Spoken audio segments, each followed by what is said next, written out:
Anticipation as to how he's going to get on his horse La Biersatek, Sam, or just let's call him Sam. I'm going to introduce to Sam Sam Watson, Carl Hester, and also Pammy Hutton, all suitably refreshed after different lunches in different places. Sam and I had a very good lunch courtesy of our sponsors. I'm not sure where Carl went.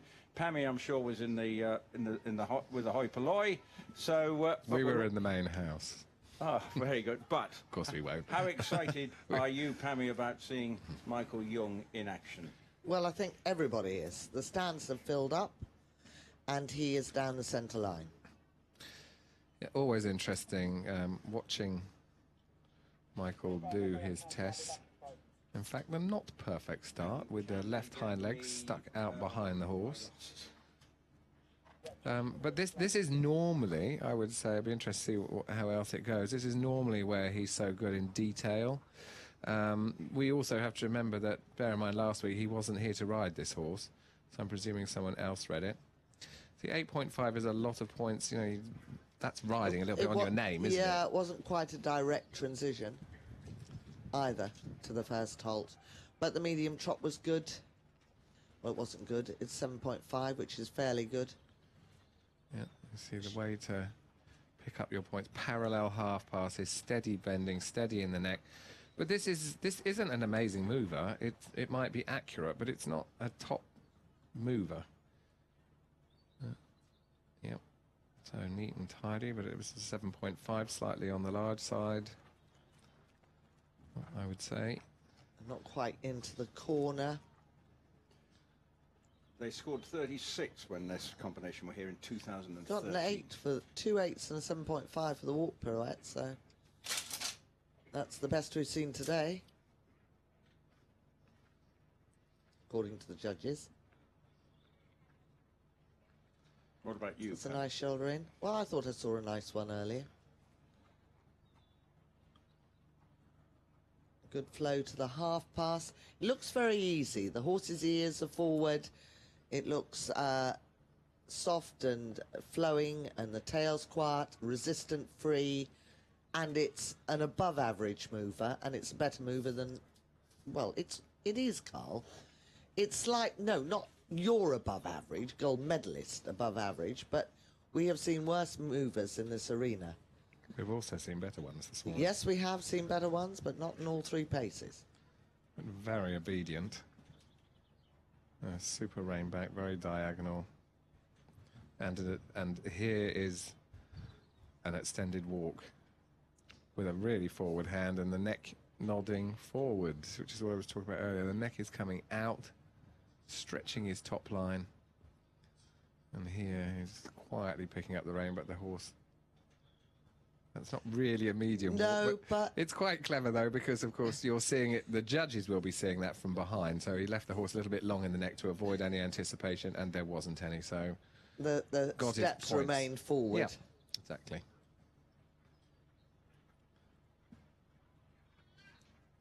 And this is where he is so good in finishing the half passes. He rode forward again. Yep, extremely straight. The best way you can straighten your horse is by riding it more forward.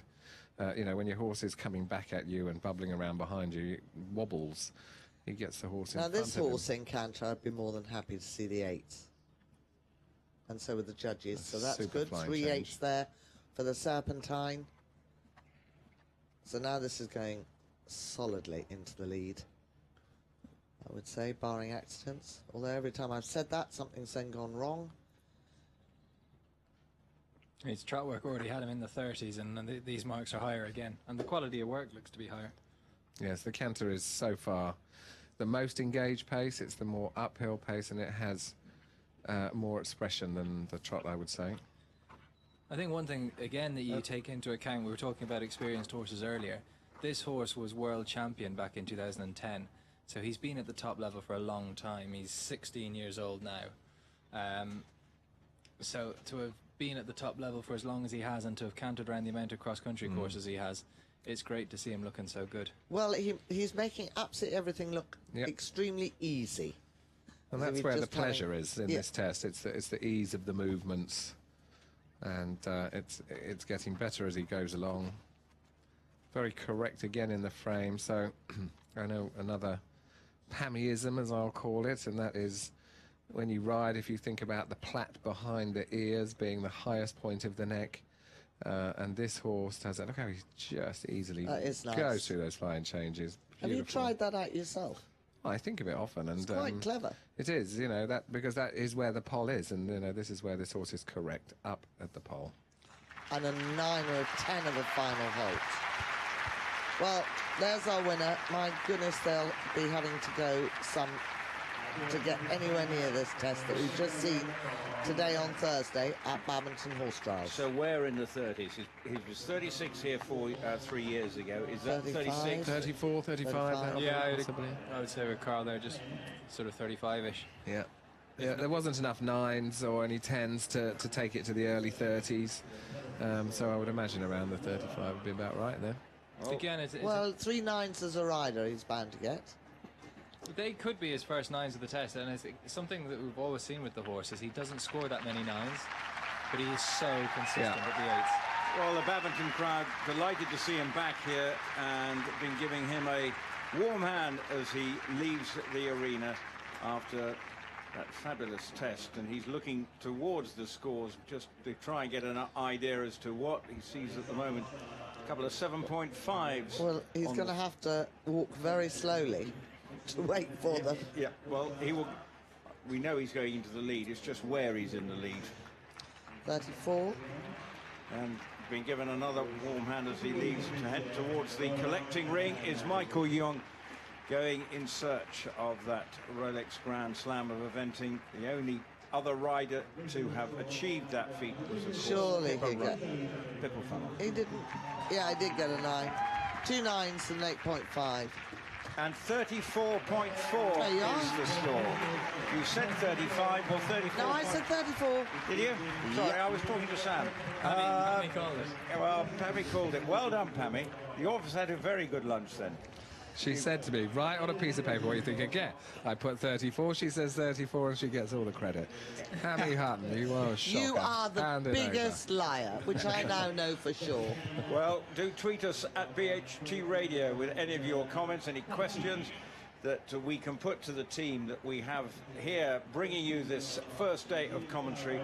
I have Sam Watson, Carl Hester and Pammy Hutton here assessing that, and obviously that will be the talk, and obviously that will be around all the other riders now knowing, Owen, what have we got to do? Because Well, he's pretty good round cross country and he's pretty good at show jumping, although he does make the odd mistake as he proved here in 2008. He could do, and this man here is just going to the arena, Jesse Campbell, his first time at Badminton and only his second 4-star. He's probably the tallest man in eventing. He's but taller than William, is he? I would imagine so. That's something to work out at another point. But he'll run. He'll do a good test. He could go into second place here. So don't leave your seats just yet, everybody. You've seen a very good test, but you're about to see another good one. Jesse Campbell is the name of the rider that you are alluding to, and Jesse Campbell on his horse Cappuccino, and he is a 26-year-old Kiwi, and he's been in the very much on the New Zealand eye.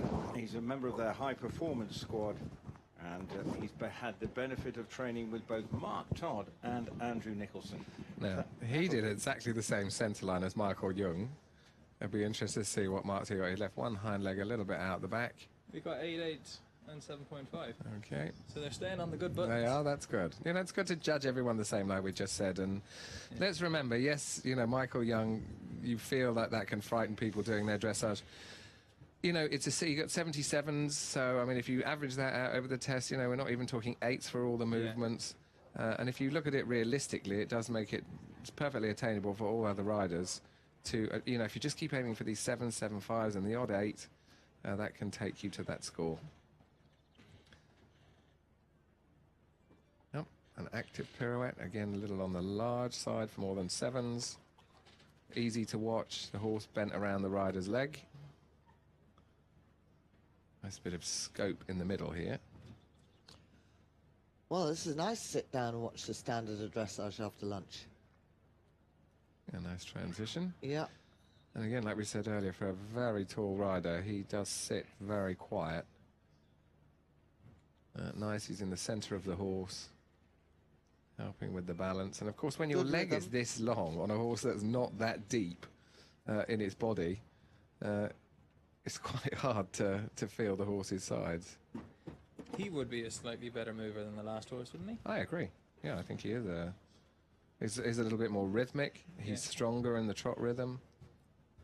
And he also looks very correct in his training. A very nice hold. Although that drop behind the leg and dropped the contact, And the stride was... Mr. Carl Hester. and also didn't do enough steps, unfortunately. There's a step short there.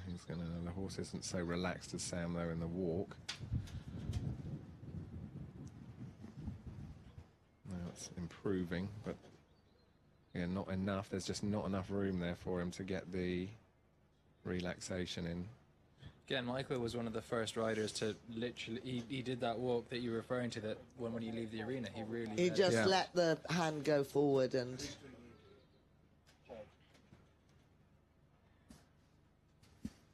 Yeah, the walk again proving very costly in the extended walk and the medium walks. 5s, 5.5. Nice uphill canter.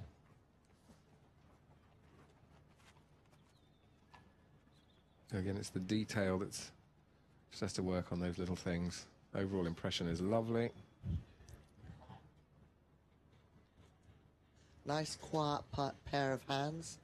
Turned over the right way. The riders, I mean. Nice, You know, they're super just flying not change. moving, are they? Really nice. And we say it skill. every year, but if you've got great hands, you can wear white gloves. Correct. If your hands bob about a bit, put the black ones on. Not everyone can see them, move them when they're close to your jacket. What do you wear, Carl? White, of course, is the perfect. But Sam, I clearly remember, wears black gloves. I'm just too tight to buy That's white gloves. mean. I can remember that. And your hands aren't bad either. You should wear white gloves. Yeah, super straight. I think up it's the long because my side. dad tells me it's you know, he's too Take- traditional. He gives me a take top no hat notice that's of your 100 years father. old. I tell you what, you could fit a swan in there. So tall. Lovely balance, isn't it? It's a lovely Really test. flowing. Total softness and ease in that flying change. No tension in the horse. Yeah, the It's- flying changes there deserve a high point. So far. Well, it's definitely the second best test we've seen. Yeah, and these last two tests have been the straightest on these V's, M, E, E, F. Some of them made them look a bit like Bit serpentine loopy. loops. Yeah. Yeah, really nice. Really another enjoyable test to watch. It's going to be in the 30s, I think. It's going to be very close. His Just- walk was costly. Yeah, Yeah. just surely 41. The walk could have taken him. So you're coming up with a 41. What are you coming up with? 42 maybe with the walk. End marks. But See into what the second end place, marks. you're Let's saying? just see what the end marks are looking like. But I'm gonna say it begins with a 3. I'm gonna go for it out on a limb. I'll say 40. Okay, well, let's Emma, while you cogitate on that, let's hear from the man who is in the lead. We know what he did, and that is Michael Jung. He's out in front, and he's with Joe Turnes. So I'm here with Michael Jung, and you've just come out of the arena with a huge smile on your face and a pretty cracking score. Tell us about that test. Yeah, I'm very happy about Libby State exam. He was really good today, yesterday, and the day before. He was really nervous because I cannot have enough work with him. Normally, I would like to gallop him a bit more, but the ground was very, very soft, so I cannot do that. But yeah, in the end, we find a way, and it works very well. More than just the badminton title at stake for you here today, obviously, with the Grand Slam in your sights. Yes, exactly. But I would like to ride him as on a normal competition. I think when you have too much pressure, or when you give the horse too much pressure, then he feels that something is different, and then yeah, he feel the same. But yeah, I'm very happy about that. And it's one of the hottest days we've experienced in a long time, but you must have pure ice running through those veins. How do you deal with pressure? Yeah, I know when I ride the horses, sometimes it goes very well and sometimes not so good. Yeah, when I go to the 4-star, to a very big competition, I would like to give the best result. I would like to win for sure, but it depends on the horse. When the horse is not so good in the warm-up place, then you cannot go enough risk in the first medium trot, for example, or the same in the cross country. It depends on the weather also. There's so many details, and yeah, in the end we need a very good feeling and a good partnership. Well, it came together for you today, Mikael. Thank you very much. Thank you. Mikael Jung talking after his score that's put him in the lead, 41.2 for our previous rider who's just exited. That is Jessie Campbell. So Pammy, pretty good judging. Sam, you were a bit too keen with putting a score in the 30s, but our two wise men and women have come up with the right solution. It was interesting when you look. He made the mistake of the walk, but when you look at the quality of work in the trot and the canter, he's there. What, about 7 marks behind Michael, which is a lot, nearly 2 show jumps. Yeah, but learn from the maestro on your left, which incidentally is Carl Hester. He said very carefully that he wouldn't be committed until he saw the last marks on the horse ahead. Michael's test. And those last marks, when you come to marking paces and impulsion, which incorporates relaxation, and that's ×2. So he lost his marks not only in the walk, he lost them on the end marks. There you go. There you go. That's silence. Do you know that's why we pay her the big bucks. Do you know, I was frightened the way she was saying that. Did you sense we were all in awe of every word? Rupert, you should try having a dressage lesson with her. Well, no. It seems a scary proposition. Anyway, Olivia Wilmont is coming into the arena, riding her grey, the lady from East Kilbride, and she's riding Cool Dancer, who competed in 2013.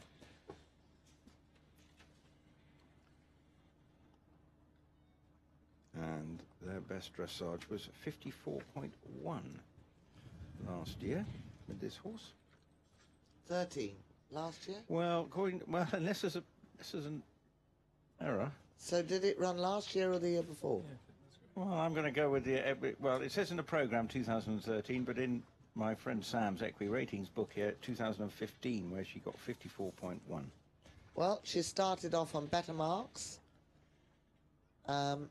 Undeservedly so. Just the neck needs to just stay open a little bit more with the nose forward to the vertical line, so that under the neck you don't see an upside down V and you see more the U shape. The walk pirouette did stay moving, but just. It sort of was a little bit inactive. Well, their dressage here in 2013 was 62, and then last year it was 54, so could be improving again. Could be improving at the moment. Not too bad. It needs to be a little bit straighter. We can see coming across the diagonal there, he likes to carry his right hind slightly right, so he was almost in a little bit of travers at the end. Just having a bit of problem getting the front end across there in the start of her half pass. And a bit of tilting going on. And he's a little on the forehand using her hand to balance himself on there, and that's when you'll see the steps losing the swing. Even there you can see in the walk the right hind to the right. He slightly likes to carry himself traversing, a little bit hooked up around her right leg. It's crooked like I am. Well, we all are, and generally horses are. It's a lifetime's work to get them really straight. You see how there again he moved his hind legs backwards to try and find the squareness rather than forward. And he's above the bit in the rein back. I'm not going to be rude about the program. Didn't complete last year. Got eliminated in the cross country. So the program is... And I've been hearing that the cross country is as tough, if not... It's a very strong cross country this year, and I thought it might go fractionally. Well, it would be a fraction stiffer than last year's, which, you know, we did get quite a lot of clear rounds last year. The year before, obviously, with the weather. And what makes such a big difference is the ground. And we've already said earlier, the dressage, you couldn't be riding on better going, and that makes a big difference on cross country day as well. So that should help them, but it is a good test out there.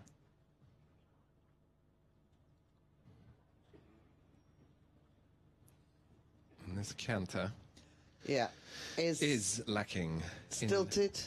a 3-beat. 4-beat canter. Yeah, not always, but I mean... Because it's a bit stiff in the back. You know why as well? Because it's the crookedness again. Everything's curled up to the right, so she doesn't... Another thing you'll hear, or you'll know if you ride, about having the horse on the bit on the outside rein, and that was sweetly late. Not a sort of huge explosion, but was one stride late behind. So when the horse is on the right rein, he's curled up to the right, and she has no contact on the left, which means she doesn't really have him secure on the bit. This way, he's a little bit better. He's more feeling the right side and the left side. So she finds it easier to keep him straight because she has that feeling in both of her reins when she's on the left rein.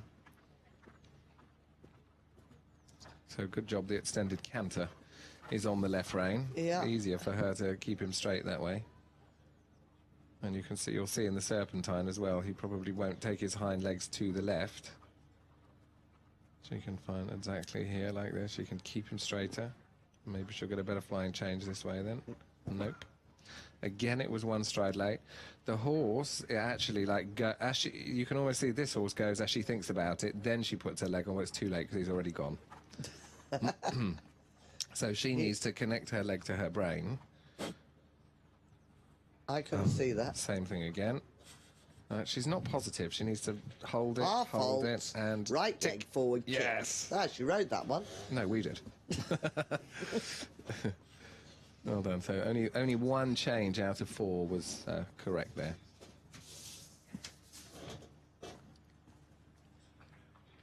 No, I mean, you know, the canter, if she can get the horse straighter, will certainly help her with the flying changes.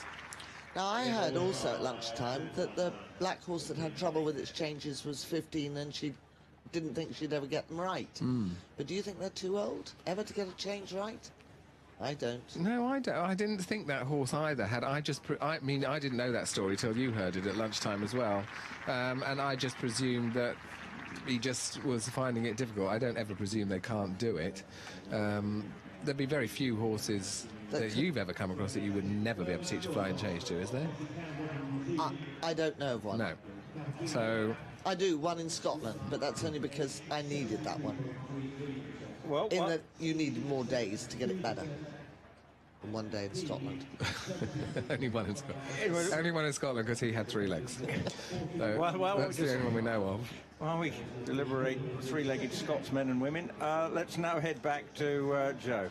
Hello, yes, I'm here now with Jessie Campbell, who may have had an unenviable position of going in after Michael Jung, but you played to the crowd and you took full advantage of it. Yeah, you know, it's just a draw and you just got to go and do your test, and you know, I didn't really think about who was performing after me. You know, it's just me and my horse, and yeah. So how does this phase usually play out for yourself in Cappuccino? Well, I heard a statistic that I was the only rider who had averaged a better dressage score than Michael Jung at 4-star, but yeah, I only did one test last year at Lamulin, and he's usually very consistent in this phase.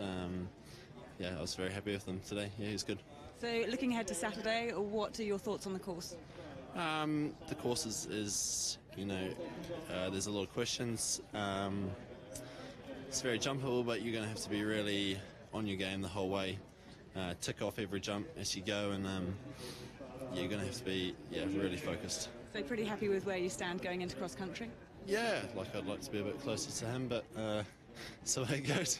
I think you're closest to him at the moment, so you're doing all right. Thanks very much. Thank you. Cheers. Jesse Campbell reflecting on his score. 55.2 was the score for Olivia Wilmont. Coming into the arena, another of the British first-timers. It's Kirsty Johnston, 27-year-old, based near here, based outside Salisbury.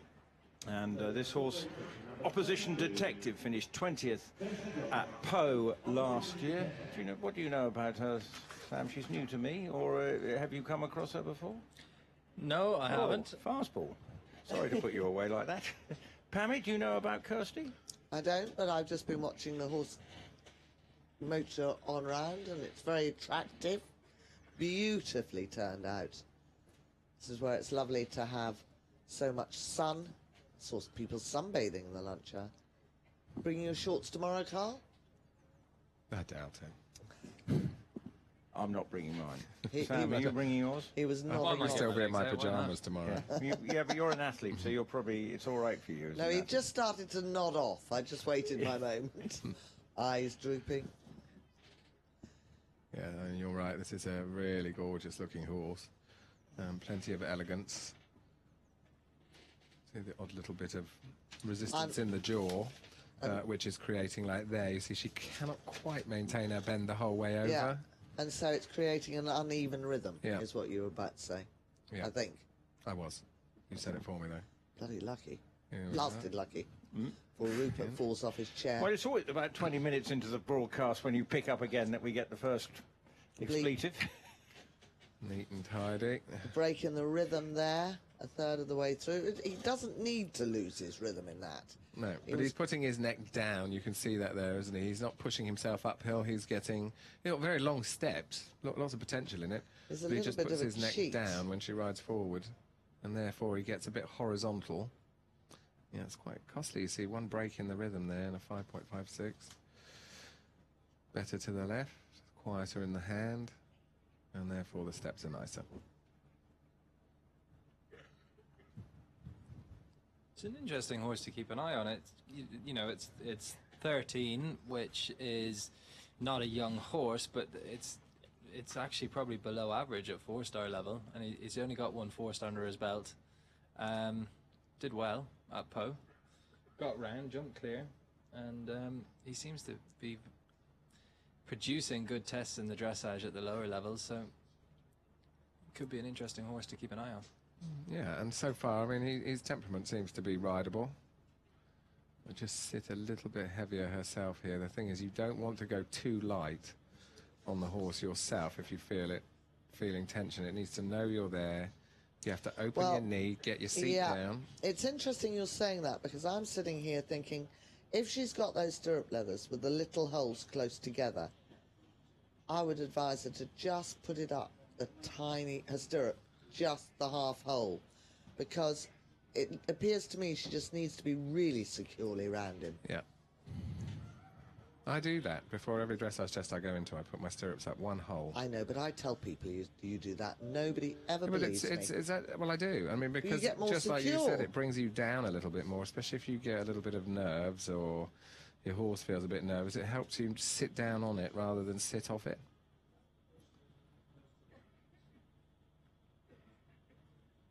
Again, just a little bit more uphill. She was lucky there. She was.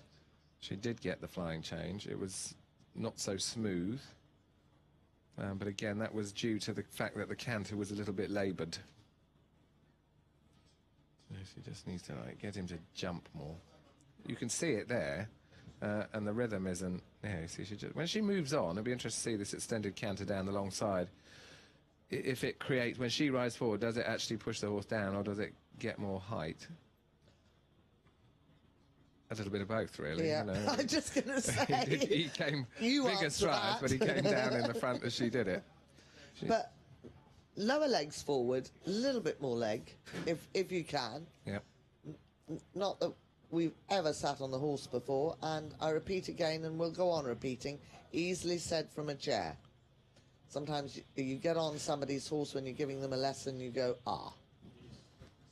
I'm wrong, you're right. Yeah. And there she paid the price there for having her aid, her flying change aid was slightly off, and then the horse was together behind.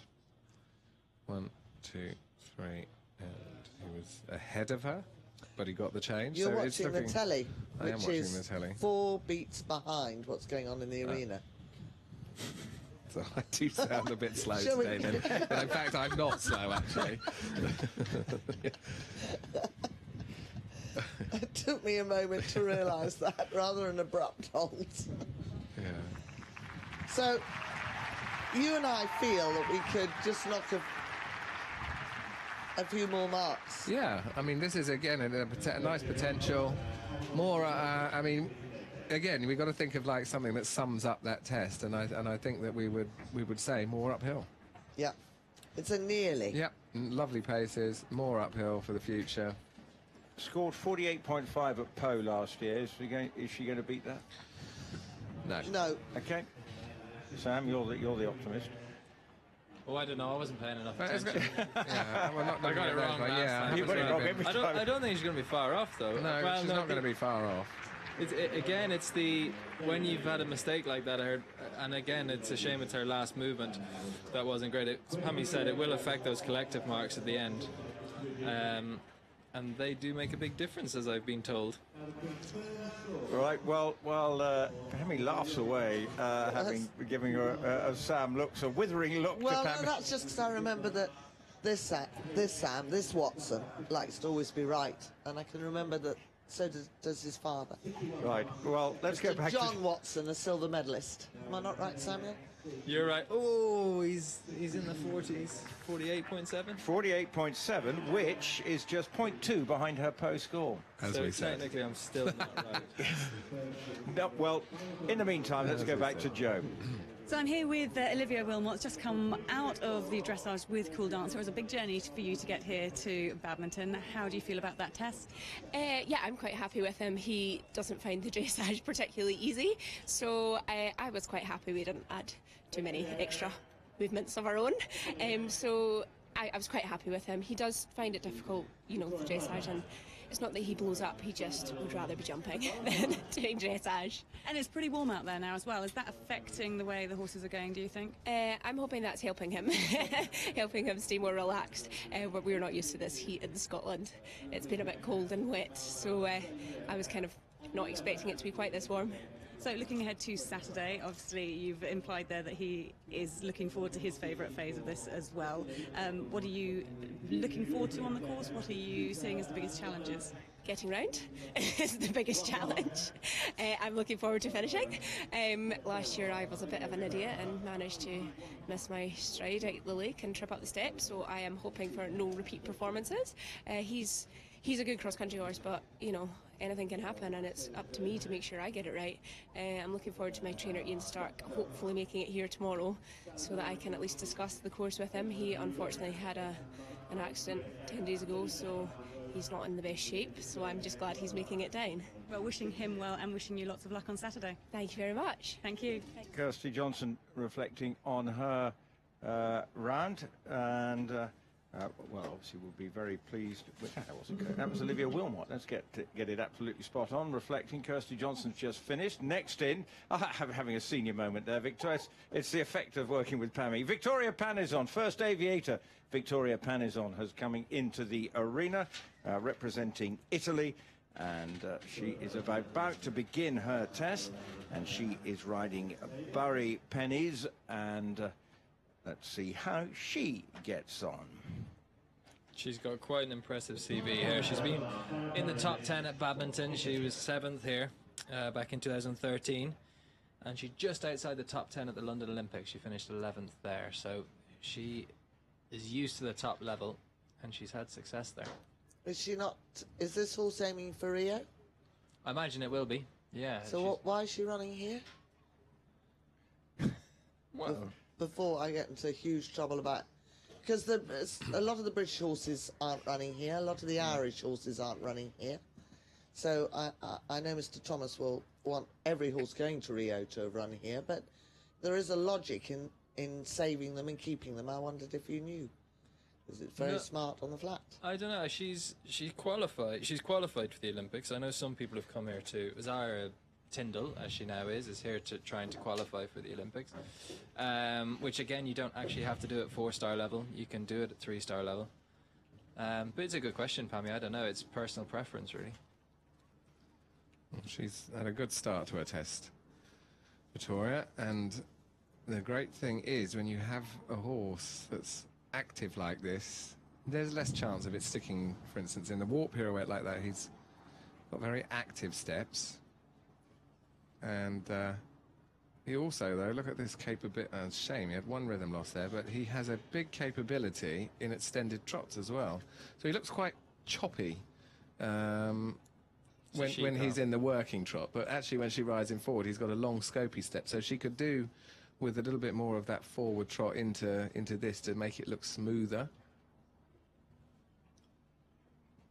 But he's just anticipating a little bit to the half pass. A very sensitive horse, I think. Yep.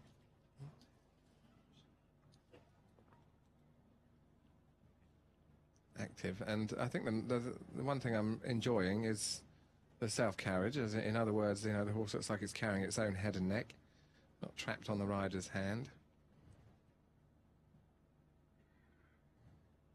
Not a square halt, the left hind left behind. Lovely rein back again. Ooh, We're yeah, seeing well, some I was nice gonna say, rein backs. That was one of the Yep.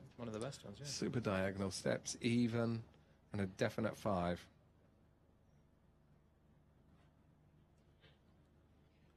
So this, There's not a hugely long, No. big, expressive walk.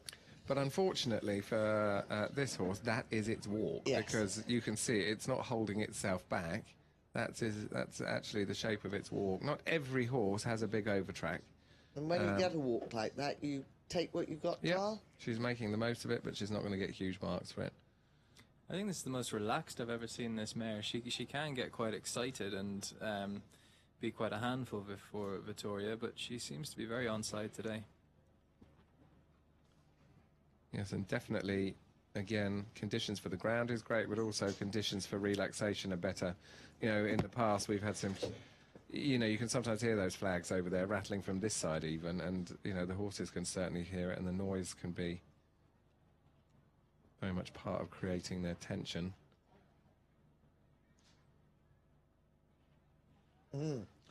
Not easy to ride, that flying change. She did a good job, because she got it. It was tense, a little bit tight.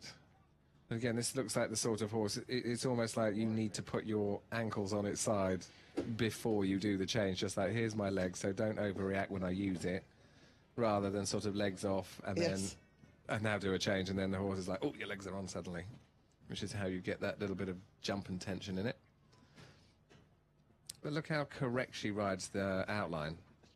And she really looks lovely in Yeah. her uniform, doesn't Yep. she? But she's really like, you know, extended canter or extended trot, you should see the top line of the horse lengthen. It's not just the legs going. And this horse definitely lengthened her frame as well. Again, not a huge moment of suspension.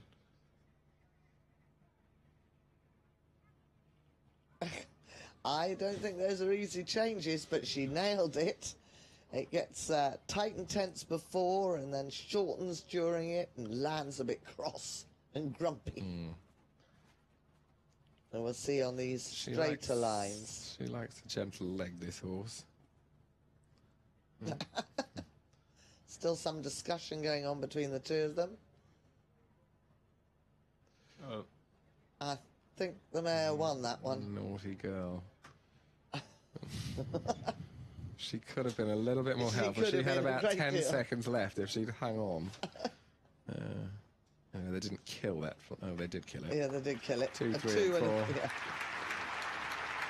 It was disobedient. Yeah, that's a shame. So for Vittoria Panizzon, a disappointing end for the Italian Olympian, and we await her score. You're listening to Badminton Radio with me, Rupert Bell, Sam Watson, Pammy Hutton and Carl Hester providing the expert comments. Also appreciate your tweets from via @BHT Radio. And if you're listening to us in the car, do buy the headsets, which are available. People going around with a chance for you to buy. And also there are various stands and kiosks as well for you to keep in touch with all the action. And if you're listening to us online as well via the Badminton website, you're very welcome. But now let's go back and rejoin Joe. Yeah, well, Kirsty Johnston is with me now. She's just come out with a big smile, and I'm hearing that was one of the best tests that you as a combination have done. Yeah, he was really good in there. It's a very daunting experience to go into such a big ring. Give us a little bit of background on your ride here, Opposition Detective. He was given to me by my father for my 80th birthday. He was bred at home, so we've done everything together. He's my best mate, I suppose. And what's the atmosphere like in the arena? Yeah, I mean, it's electric. It's an amazing experience. He coped really well. Yeah. Rising to the occasion, or did you find at any points that there was that sort of tipping point? Because there's quite a daunting environment, isn't it, for first timers? Yeah, no, he rose to the occasion beautifully. Just the cameras around actually caught his eye occasionally. But no, he's a big showman. So cross country on Saturday, I'm sure that's what you're looking forward to, actually, doing that thing that is the badminton cross country. Yeah, I've had a quick walk around yesterday, and it's badminton. I'm looking forward to walking it later, and I'll do a proper walk tomorrow. Well, thanks very much for talking to us. Thank you. So that's Kirsty Johnston after her test. Victoria Panizzon has been given a score of 48.6, not quite as good as last year's, or a score in 2013 when she scored 47.3. But now making a welcome return to badminton. First time for 13 years. He first competed here back in 1990. He's been runner-up 3 times. He's a former Olympic gold medalist. It is Blyth Tait from New Zealand. And Blyth Tait, now 54 years of age, based back in the UK, is riding Bare Necessity. Yeah, it's great to see Blyth back, and I'm sure he will know, you know, since even those days when he started, you know, the things that have come into this test, you know, the flying changes, and yeah, it's changed so much, and you know, it must be so strange to come back to the sport and have to adapt so much to many of the new rules. He's not been out of it that long. He was still here when they put flying changes in. But when did it switch? I personally know that. When did it switch to long format to short format, i.e. this current format? Was that? That's probably recent. Mm. However, he'll have had to, you know, he always didn't enjoy the dressage, I seem to remember. But he has had some very good movers in the past, some very hot type of horses. The one I always remember is Ready Teddy, wasn't it? That amazing horse jumping, and so hot in this arena, though. This horse is so different than anything I've seen him on before, isn't it? It is. Type-wise. How old, Sam? Just 11. Just 11. He's one of the youngest horses in the field. And breeding? Nothing here. What do you want to know? The breeding of the horse? I was intrigued. Is an 11-year-old Dutch bred gelding of unverified breeding and has been ridden by Blyth since 2012. Well, An unverified Dutch horse. there you go. So I think it's a different type of horse from the horses I've seen Blyth on, because could be gently said slightly lacking in quality. The thoroughbredness. Yeah, of it. well, that's what he used to have so much, didn't he? The New Zealand thoroughbred horses. So this is the surprise. But if he was riding in 2012, he must really believe in the horse, and probably got an enormous jump and a good ground covering gallop. So we are sitting watching it in the dressage arena and trying to make up our minds, Carl. Tell you, to be fair to Blyth, and he's always been renowned for his cross-country riding, he took it to Blenheim and Poe at the end of last year, and he made the time at both of them. Well, there you go. But that would be Blyth as well. That's definitely one of his fortes. As brave as ever. A very consistent walk. A beautifully ridden halt.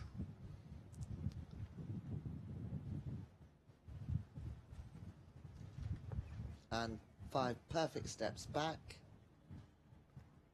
Doesn't look much chance of this one jogging. I think there's Famous last words, but the walk rhythm was very steady. a really beautiful walk across the arena. 8. Yeah, why not? 7.58 really. I mean, the steps were probably a 7.5. The outline was an 8, so A little bit of stiffness in the transition. The walk's getting, as we thought, high marks. The canter, to me, could just have a little bit more jump, a little more forwardness, a little bit more up and off the forehand.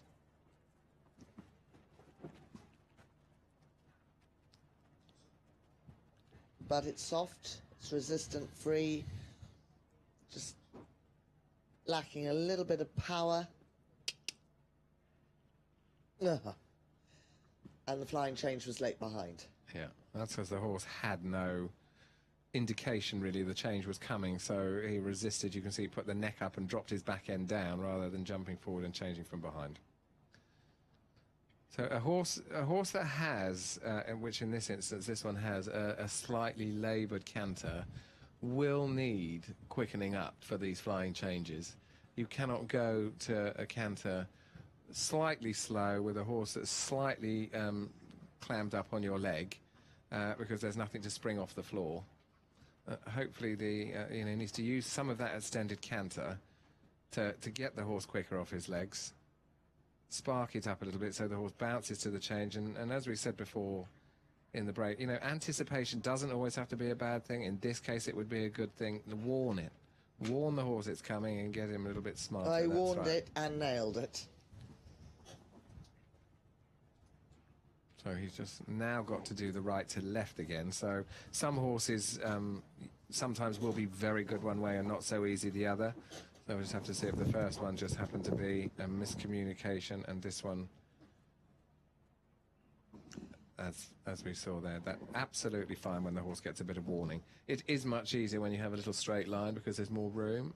Yep. Good.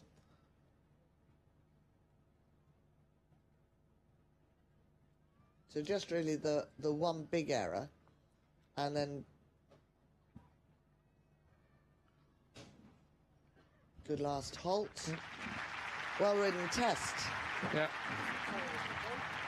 So Blyth Tait completes his first dressage test here at Badminton for 13 years and 26 years after he first completed here back in 1990 on Messiah, a horse he had great success with. But Blyth Tait will wait his score. But now let's go back and join Joe, who is with the Italian rider Vittoria Panizzon, who scored 49.6. Yeah, Vittoria Panizzon has just come out of the dressage 48.6. How do you feel about that? Well, we're not a big fan of flying changes, as probably everyone noticed, but I was very pleased with the rest. There was a little bit of discussion there, wasn't there? I don't think I get to discuss much, I suggest, but she didn't really feel like it. But she did the rest very well. So, with the score with 48.6, is that what you were looking for? No, I certainly hope we'll do a lot better, but it requires flying changes, which we don't have at the moment. So far this year, I mean, what have you got in your sights for the rest of the season? We are meant to be going to Rio, so that's the aim after this. And you've had a look at the cross-country course? Yes, I have. Your thoughts? Kicking lots, probably growling. Don't get your line too wrong. Thanks very much for talking to us. Thank you very much. Vittoria Panizzon after her test, and just waiting on the score for Blyth Tait to come up on the big screen in the arena. We're also broadcasting to people watching down by the lake on the big screen and listening to our coverage here on Badminton Radio. And next into the arena is Alice Naber-Lozeman from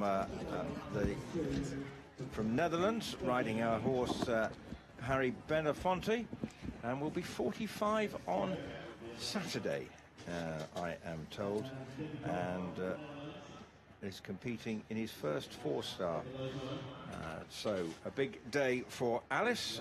Certainly from a perspective, Dutch riding has had enjoyed, well, all equestrian sports, they're pretty dominant. They're obviously show jumping, they've been hoovering up the big prizes, and that also applies in the dressage. They're pretty competitive. So, and the eventing has also seen a renaissance. What score did we see? Blythe's score? Has it just disappeared? I was looking down at my notes.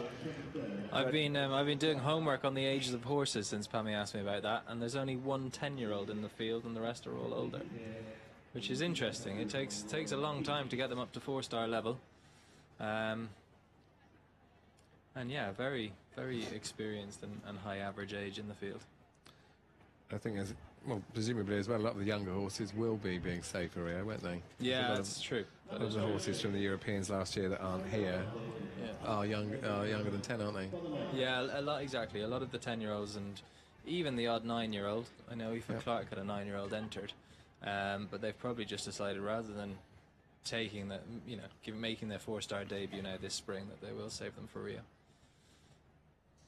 It's not just a question of saving them, though, surely. It's you could pull a leg. I know you could pull a leg out on a canter on a Monday morning or a Tuesday morning, but the risk factor in a four-star, Sam, has surely got to be higher.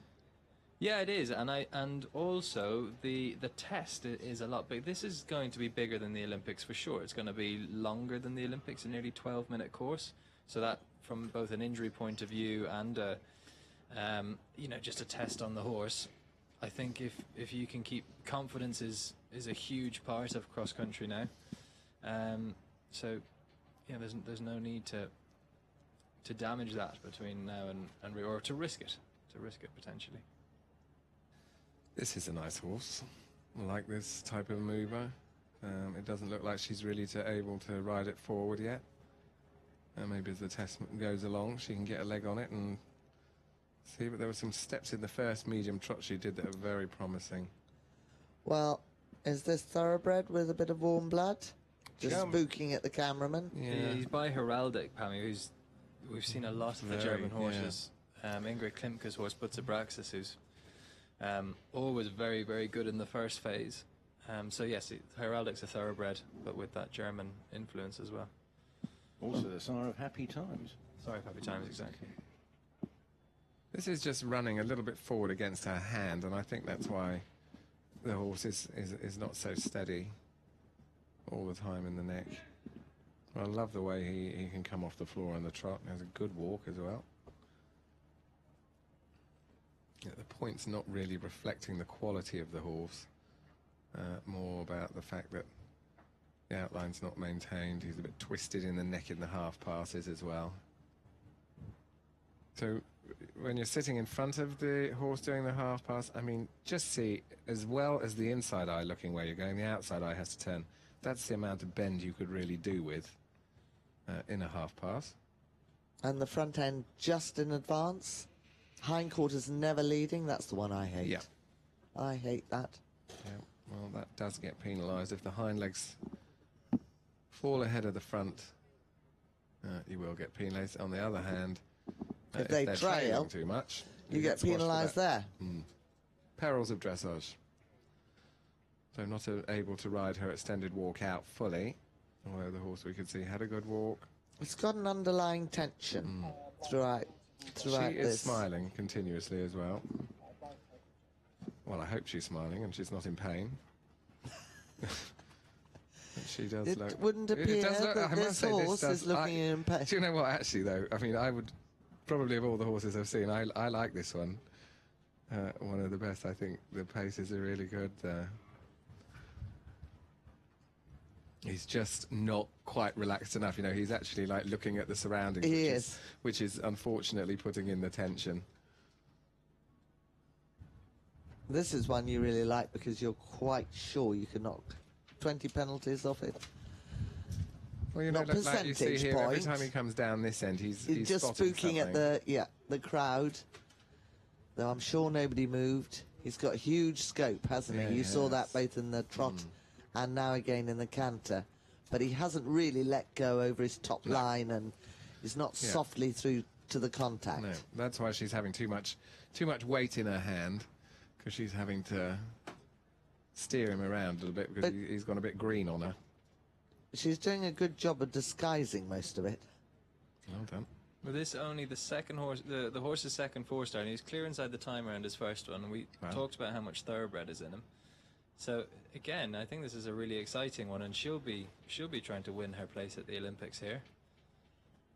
And given that we know the horse can go clear inside the time at four-star level, turn and good. Well, a lot of potential. Just not very many points she's getting, really. And no.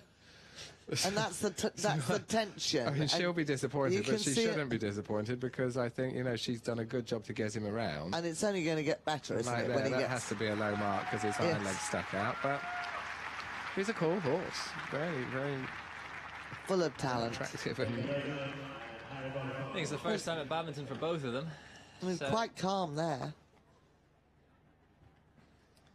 Hopefully she'll be out the ring before she looks at her points. Somebody will be there to catch her when she gets off.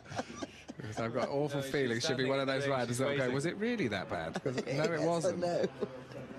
It was very lovely, and it's going to be great. So I'm doing the piggy fetch bit now. Yep. You guys play a very important role, because you've, as a rider, I can tell you that there's times when you come out of the ring and you think, oh, that wasn't the mark I wanted, and someone comes up to you and said, Pammy and Carl said that actually there were some really nice bits. And you feel a lot better for it. Well, you don't go and commit suicide immediately. Well, Alice Naber-Lozeman will wait her score, but let's head back to Joe, who is with Blyth Tait and confirming his score of 48.5. Joe. What did it feel like to be riding back out of that badminton arena after the break? Actually, I felt very calm, but Ben says that he's a very relaxed horse, so that certainly helped. But all I can say is I'm glad to have my favourite phase out of the way. What was that test like for you? In my voice then, didn't you? What was that test like for you then? I'm thrilled with it, to be honest. I made a couple of errors where I had to get for the change to the left. And he's not a huge mover, but he tried. He really tried. I think it's a step in the right direction. I got a 50 at Poe, and he's got a 48 here, so a few more years and we might get competitive. What can we look forward to from the two of you on Saturday? Well, has had a good result at Blenheim and at Poe. He's been clear and inside the time, both those, so I'm going to give it a go. I haven't really finalised my routes yet, but I'm thinking at this stage that, you know, you've got to be in it to win it. So at this stage, I'm brave, but tomorrow Saturday might be a different story. I can see something in your eyes, and it looks like determination. Thanks very much for talking to us, Blyth. Thanks. So Blyth Tait there after his test. Coming into the arena, he was the leading first-timer last year, popular figure from Warwickshire, works in Cirencester as for estate agents, where he heads their equestrian department, which means he probably gets some time off to do a bit of work. But I know actually the wife of one of the co-owners of Butler Sherburn is part owner of this horse as well. So I think he's got a good in to, and that is Ben Way, who is riding Galley Light. They had a run out at, or a fall, I think it was, at Burley, but last year at Badminton they had a terrific first time. But I do remember that Pammy and Carl were a little critical of his dressage last year. So, are you going to be any kinder to Ben? What was the penalty? Well, what did he get last year? But I think you were just 58, critical of his well, well, the judges with agreed. 58, we're allowed to be a little critical. Yeah, but he was a first-timer, he's an amateur. And he's a friend of mine, so be nice. Don't put our backs up before we start this. You're Amateur calling or on not, favours, Rupert. That's not fair. amateur or not, he will be receiving professional help. And criticism. This is his and criticism. Are you talking of the psychiatric kind here? He will if he hears. will after if he listens to this. Yeah. If we felt it needed a few helpful bits of advice last year and it got 58, then it probably did. No, unfortunately, I don't know him so well. Because of the age I am, I know his mother better than I know, and his stepfather better than I know him. So I'm being want to be kind for his mother's sake. You've been very honest about your age today, Rupert. He has. He's banging on about it. Has he got a birthday? No, I had that, well, in January. Okay. Not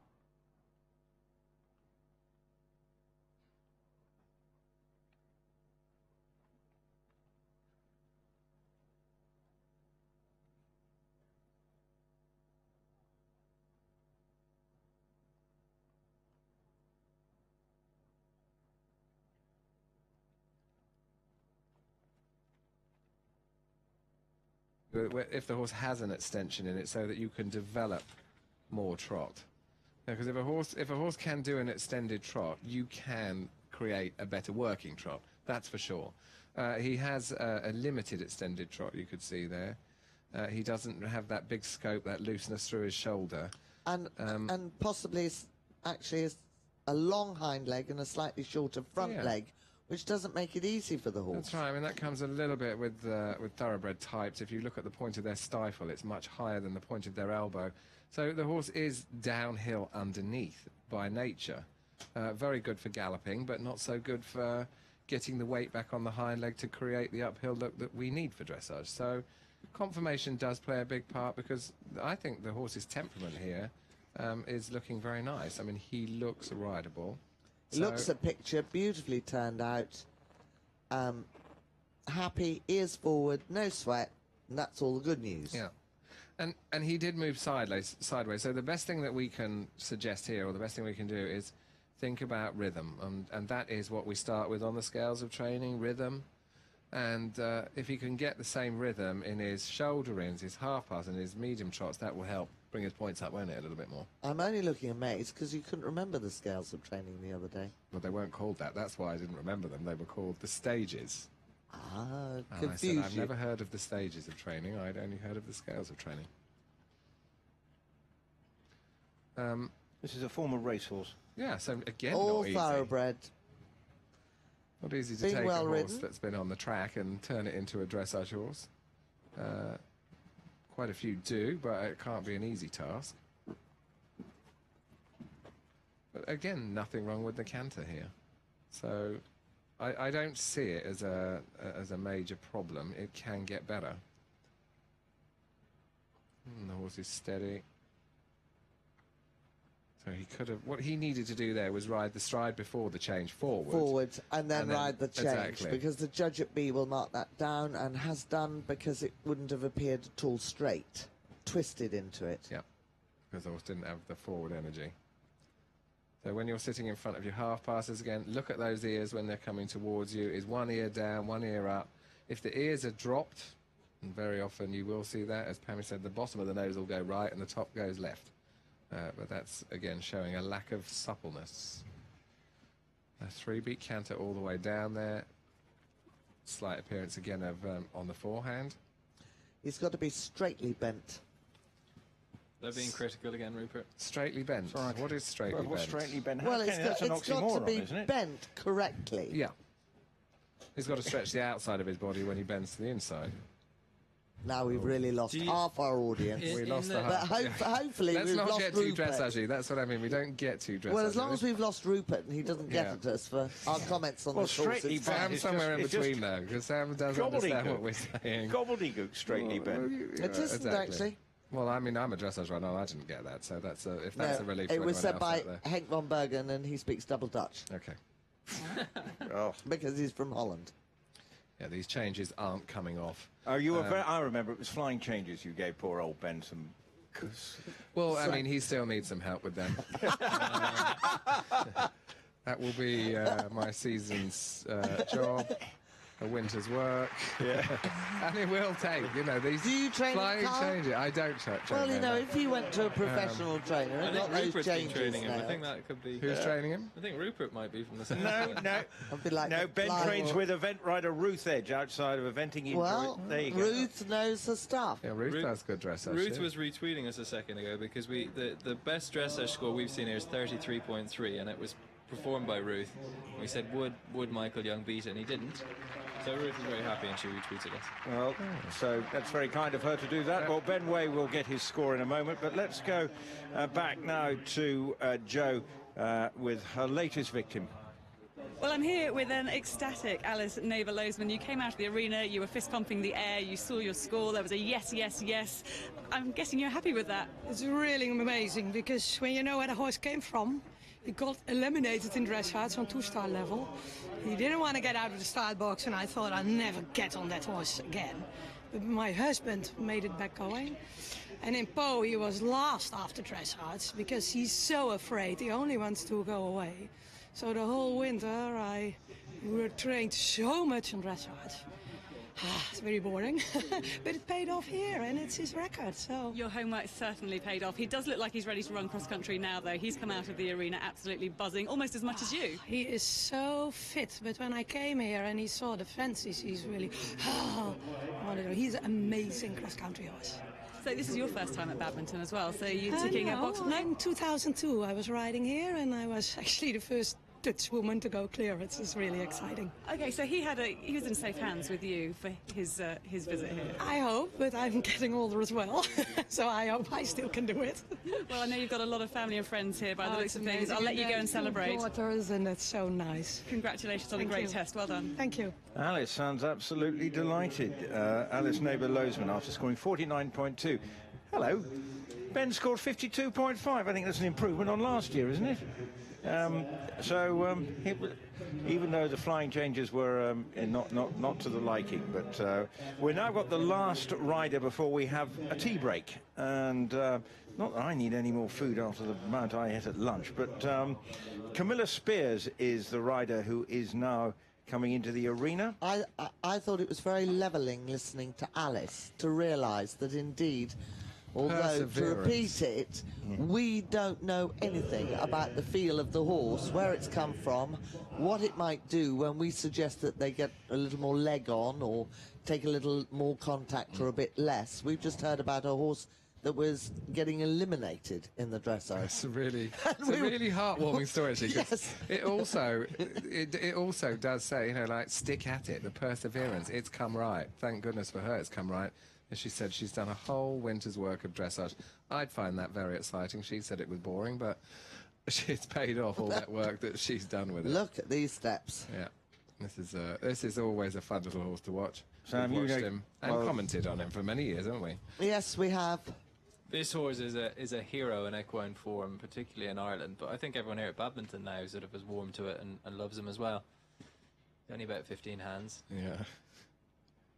He's 15 hands with an engine of a 17.2, though. You know, he does put a lot of enthusiasm into his work. And for a small horse, you have to create these bigger steps forward and to make them look bigger. They become more impressive. That was a little bit of a large walk. It went round the world, a little bit. Went round Dublin, right round the outside. But it was active. She did a bigger one, again, like we've said today, to create. Why didn't her medium trot get an 8? For what reason? Because nobody is riding HSPF. You know, they're all riding a few lengths and strides from H and S, then they're doing a medium trot from S to P, and then they're slowing down from P to F. She got 2 7.5s for her extended. Yeah. Yeah, on but the long if she went all the way to the K marker, that's how she'd nail the 8. Yeah, because all across the board. An 8 extended and again, in the extended trot, she finished 4 metres early. A walk wouldn't be a strong point. I can see that, Sam. I was just trying to be intelligent. It's not unrhythmical, though. No, it just tracks up a little bit. It's a little bit tight. Shows a bit of tension and... As he stands, and there he's not diagonal in the rein-back. We've actually seen some really good rein-backs for a change. That was not good, as in, well, we could all see that it was hurried, but because he was hurried, he put his neck down and he couldn't be diagonal. However, he is walking. Got a good walk. Well, he has a good outline, but not a good overtrack. No, okay. So, well, that's the way to do it, isn't it? As I said, the top might be a 7 and the bottom's a 5. So we go maybe a 6 for the extended walk. She's good. She was like Michael. She properly let him reach down and extend his neck. Yeah.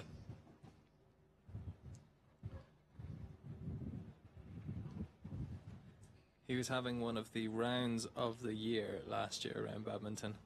The stride, some of the distances here, even the 17-hand horses can find them quite long sometimes with such big fences. And this horse skipped through them on all the forward distances and just made it look so easy. So he's unbelievable. Rider error. Yeah, she didn't get him straight, really, did she? She didn't sit him down and set him back and prepare him quite enough. She's in the half pass. Sort of shorten your reins, put the canter underneath you, do something now before you turn the corner and you get looked at, and a bit.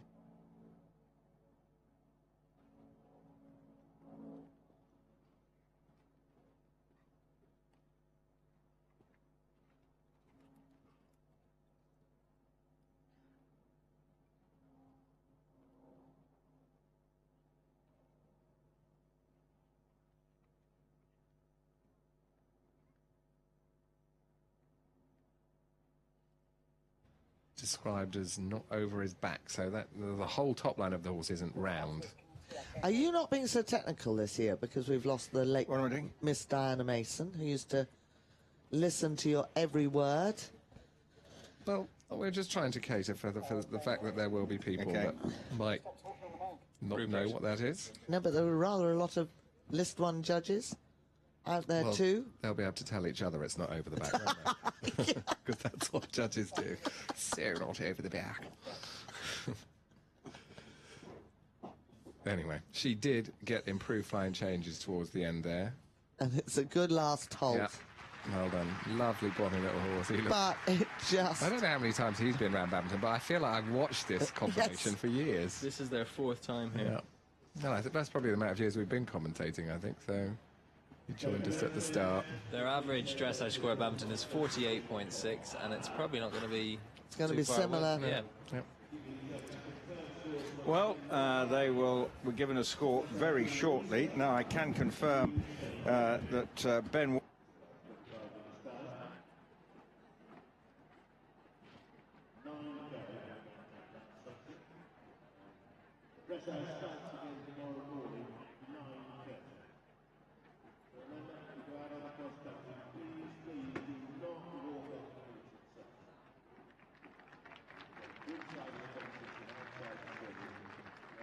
A few late nights last week trying to get work done before I could, be here all the week this week. But no, really good. So 52.5, I think, for you and Galley Light. Happy with that?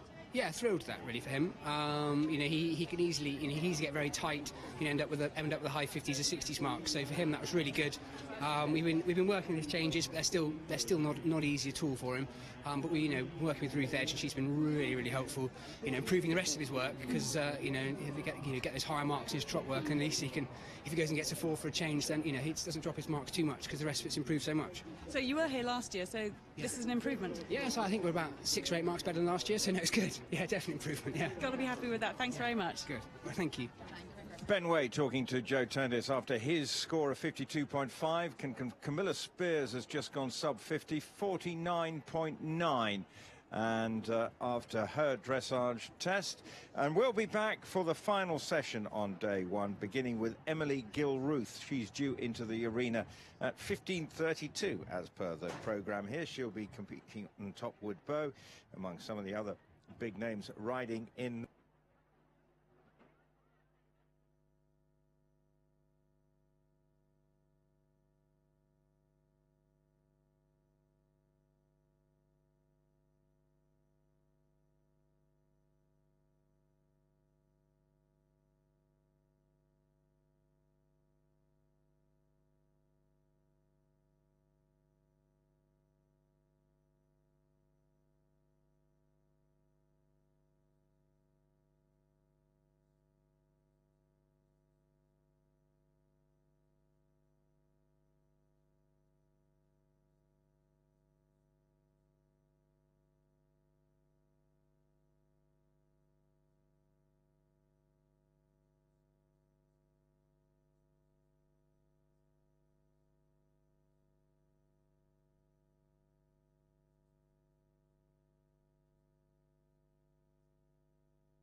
of the 2016 Mitsubishi Motors Badminton Horse Trials. I'm Rupert Bell, joining me in our commentary position by the main arena here.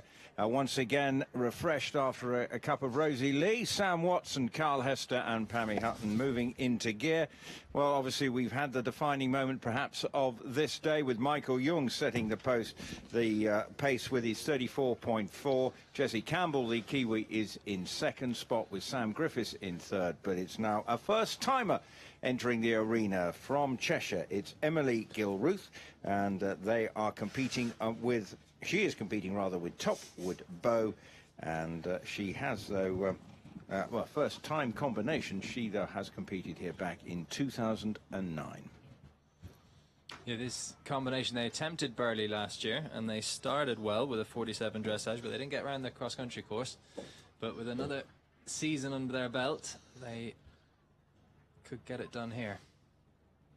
A very positive start, really good entry, halt and move off. If you can get that first centre line, as Emily did, it sets you up so nicely. I mean, it was so positive to watch. It makes you think the whole test is going to be like that. And it also tells the judges the horse is relaxed because they can ride them forward. So I think probably one of the first nines we've seen for an entry she had there. Check the walk pirouette. So she has to turn the right front over the left, move it forward now. Some tension. So not every step was the same as well there. We had a big step and a small step. Just needs to measure it a little better. Well, I've been very quiet because I've been watching on the side and slightly relieved, Emily won't be, but I am, that her shoulder in was just marked down a bit because I felt it ran a bit, Carl. Just almost went too fast. Now, it went tight at the beginning of this one. But it's one of the most difficult things, isn't it? A shoulder in on a centre line. As we've said, the shoulders have to turn to the inside. The hind legs must not leave the centre line. And it's so easy to turn and you use a little bit too much inside leg. The quarters go to the side, and then it just becomes quarters out rather than shoulder in. Do you know how to judge that? Whether your hindquarters are smack on the centre line? Without looking down, Carl? If I would know how to judge Well, you'd know it through experience. Could you swear on every horse? Because I could. Because Miss Sheila Wilcox, badminton winner 3 times, taught me years ago. What does she go on, tell me? You point your outside knee at the C marker. If you drop to and when do you line do the for your knee to the floor, your knee to the floor is smack between the horse's 2 hind legs. Get you. You take a little look at the shoulder in on the centre line next time you go. Good Lord. The old bag is right. See, I always do it by thinking about the outside front leg being on the inside of the track. As in, like, if... yeah, but the kneecap never lets you down because some horses are longer. Give it a try. You'll be surprised. Sam, what do you do? I do what Pammy tells me to. He's Irish. Yeah, I'd love to have a go at riding a dressage test at Badminton. It would be fun. What, with one of your Olympian horses? With Allegro. You might set the pace. I'd like to top up Allegro around here and give him an easy...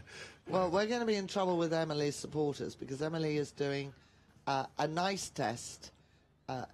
Not bad marks all the way through, though I have to say that the judge at C on the whole does not quite see the 7s that both Angela and Andrew have. So, Carl, as you want to ride a dressage test at Badminton, if we then organise that you could do the grassroots cross country, I'd do that. Yeah, give that a go. Yeah, I think we have to see if we can get that arranged. But not in an Olympic year, just in case it goes pear-shaped. No, exactly. I would let Carl ride the horse. He would, yeah, school it up for me. That's fine. He did used to event. Yeah, I did have some fun with my eventing. Fun, not prizes, I think is the word. And yet again, the centre judge sitting on the 6s with the others on the 7 and the 7.5. So, Carl, what do you think it is that our Olympic judge... Is it a little bit of tension, grumpiness, the tail going a bit? Yeah, it's not quite smooth. The rhythm comes and goes, and we saw that even through the walk pirouette. It's on the button, off the button, and on and off the button a few times. Again, it's a scopy horse. He just looks still, again, needs to improve the self-carriage so he can just stay in one rhythm. He's very capable in the actual movements, a good flying change there. Well, now he's really settled. We're getting an active... One he's rhythm. getting an active hind leg as well, isn't he? As he relaxes more, he's less strong on the hand, and then he's able to use his hind legs better. When a horse is heavy in your hand, the hind legs are going with the brake on. A bit wide behind. So, Emily, nice moments. Gilruth completes. Just bring up to date with Camila Spears' score from earlier, 49.9. I must tell people about a new thing they've got here. Down by the mix zone, there is now a thing called the fan zone. And that is open to anyone to go along if they want to get autographs with the riders and just sort of see the riders get an autograph. There is a designated fan zone area near the mix zone, which is sort of where the horses come in and out of the collecting ring. It's a way to sort of meet the riders. Which rider would you most like to meet, Rupert? Well, that's a leading question. I'll let you come back to it. Well, I've met most of them, but who would I like to have a photograph with? Yeah. Well, Michael Jung would be a starting point. Okay. Yeah. Any female riders in particular? Well, Camila Spears might be a starting point. You don't sound too fussy, Rupert. Really. That's what I thought you were bringing it Picking the first one you see. No, I didn't. No, but you go leading through me down that credential. Sam will be able to help you with that. Anyway, thank you for that. Thank you, Sam. It's been a pleasure having you part of the Equi Ratings team, but you've overstayed your welcome. Anyway, so Emily Gilruth, we're waiting on the score. Next in is Andreas Ostholt from Germany. He's coming in. The experienced German who is being ninth at the 2014 World Equestrian Game, and but it will probably struggle to make it into the German team for Rio because they're just awash with good riders. But you never know, good performance here, and Chris Bartle and his fellow selectors will take note, I would have thought. Yeah, I think he's definitely a contender. I mean, the Germans have this very strong trio of Michael, Ingrid and Sandra, who've been the brunt of their gold medal winning team for the last 5 consecutive championships. That they've won individual gold and team gold. But Andreas is definitely knocking on the door, and this is a big chance to make an impact and to win his place. And what a good job Christopher Bartle has done. Yeah, it's incredible. British trainer, training in Germany, and but how much? Try and stay calm. Well, Yogi's leaving the British job. There's a job going. Yeah, but you know what, guys? It could have been offered before. Yeah, but have we Go got back a decade. Yeah, but have we got the checkbook? No, we wouldn't now. Well, I don't even know if it would come down to that. I think But Chris is... we let a very good trainer disappear. Anyway, we've got this beautiful horse to It's watch. a discussion point. Doing dressage. He can always come back. Yeah. Ingrid, I mean, if you hear Ingrid Klimke talk about Chris, I mean, godlike reverence of what he's done to their cross country. But anyway, we digress. Look at this lovely picture. Enter from A to I. Just not quite the square halt I think he was hoping for. Looks excellent in his uniform. Isn't that a beautiful picture? Very nice. Well, I might have to go to the fans club place. You want a picture with Andreas Ostholt in his uniform, do you? Well, look how nice that looks. Yeah, keep riding. Yeah, Go see on. another one. He's slowed down as well. 7. That's what you would have to say when you're not would. really completing the movement there. Should do, because it's a great picture. And the horse had some nice steps in the middle, but was fading towards the end. Super balance from the shoulder into the half pass. I mean, very good it bend is and designed. This is designed, and you do a shoulder into a half pass because anyone will tell you, even when you ride a half pass from the wall, you try and use a step of shoulder in. Same with your walk pirouette. Stepped out a little bit lazy with the left hind. Have I got your facts right here? It's scored 33.8 with this horse. He did, and at Aachen as well, which is a big event, so they don't hand out marks willy-nilly. And Aachen, although Carl might tell you that the Germans maybe get a bit of a home advantage. I was just going to say, I mean, Well, I think in Aachen, of course he got 33. I think the conversation that we all had in the tea break Was that the ping pong ball one from you? Was that has different to one? remain pretty quiet. How did you enjoy Aachen last year? It was twitchy, wasn't it, last year? Last year, yeah, it was a bit grim, to be honest. Yeah, I think we all felt that we had a spell on us. My horse fell on top of me, and I'm doing dressage, for goodness sake. I'm not even jumping a fence. Charlotte, of course, had her moments. However, we came in with a medal.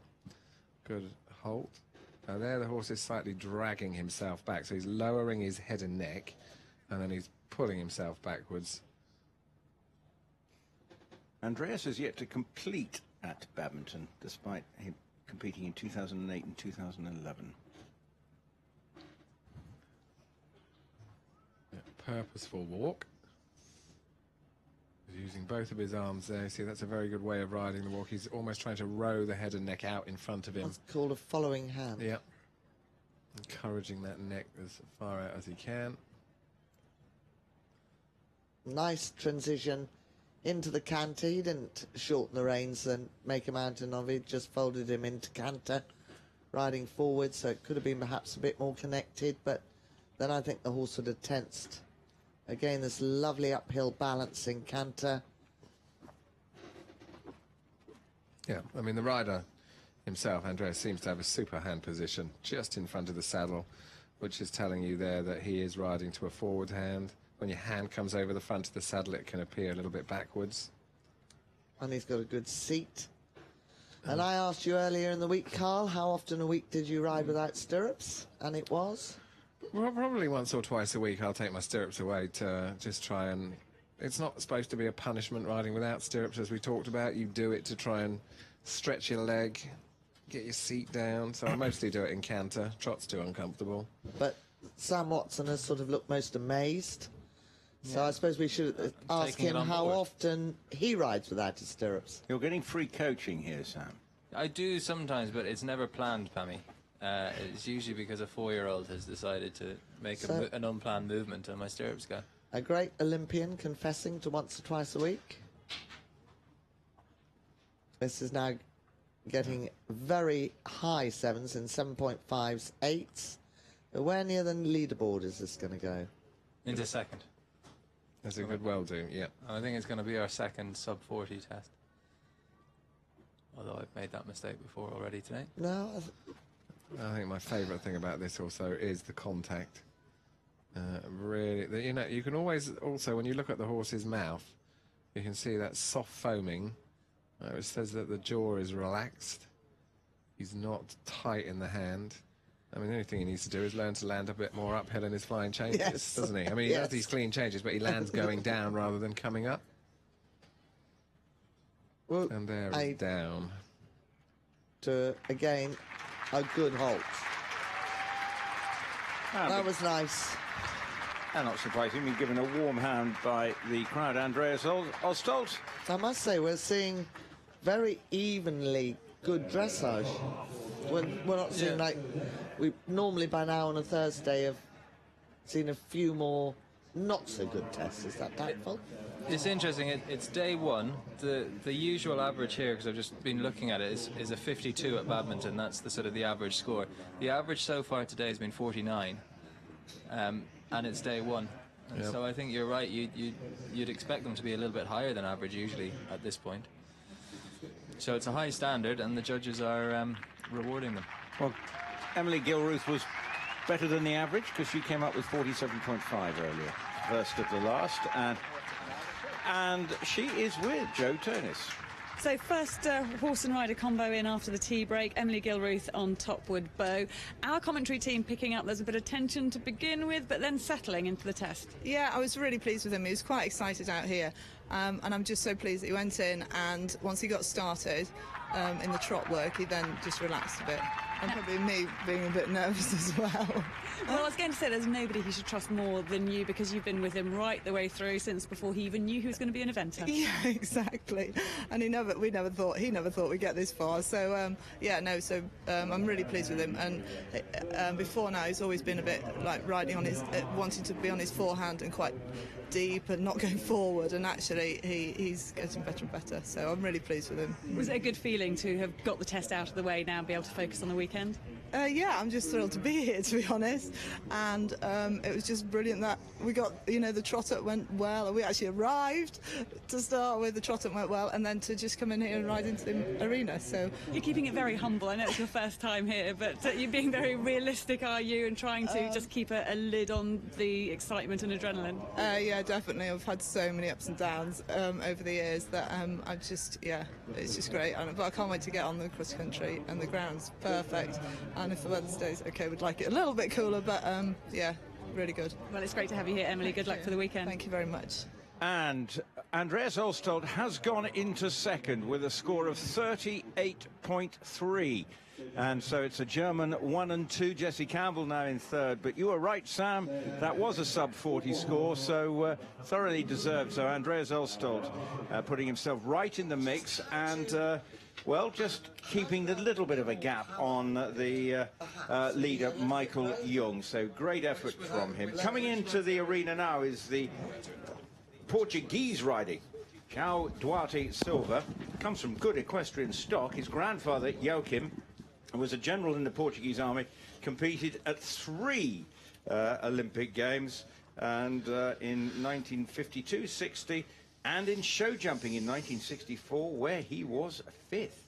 So there is horse sport coursing through this rider's veins. Interesting, this horse already with a 3-day event under his belt this year. He did the CCI 3-star in Barroca on home soil. And he's also got a degree in civil engineering. Multi-talented man. Not the grandfather, but... Wow. Oh, how? How do you pronounce it? Jiao? I'm not going to try. Okay. So, Carly, you going to kick off? Little bit long, or shall I? You go. Little bit long, and not really coming up through the wither. Going through the movements for the 6s and 6.5. Quite a tidy walk pirouette. But it's just a little bit flat along the top line. It needs to come up through the wither, and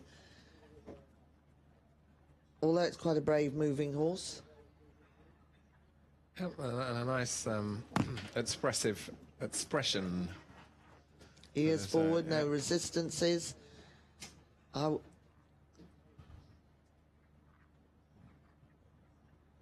How do you get that up through the wither? That's not easy. It's again a slightly odd-shaped horse because you can see there if he rode the horse round, as we would call it, more, so it appeared more on the bit, I think it would look very low. It would look more on the forehand. So, he's riding the outline up higher so that it gives the impression of being higher, but unfortunately it stops the body working.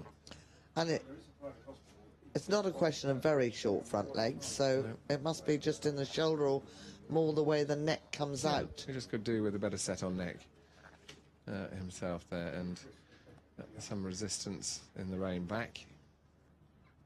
So hard to train the horse to rein back really uphill. It's a very good test of whether your horse is in balance, because you don't want to be using your hands to bring it back. You literally just tip a little forward on your seat, take your leg a little more underneath you, and that first press on the rein brings the horse back. If you're dragging the horse back each step with your hand, that's when they go very low in front.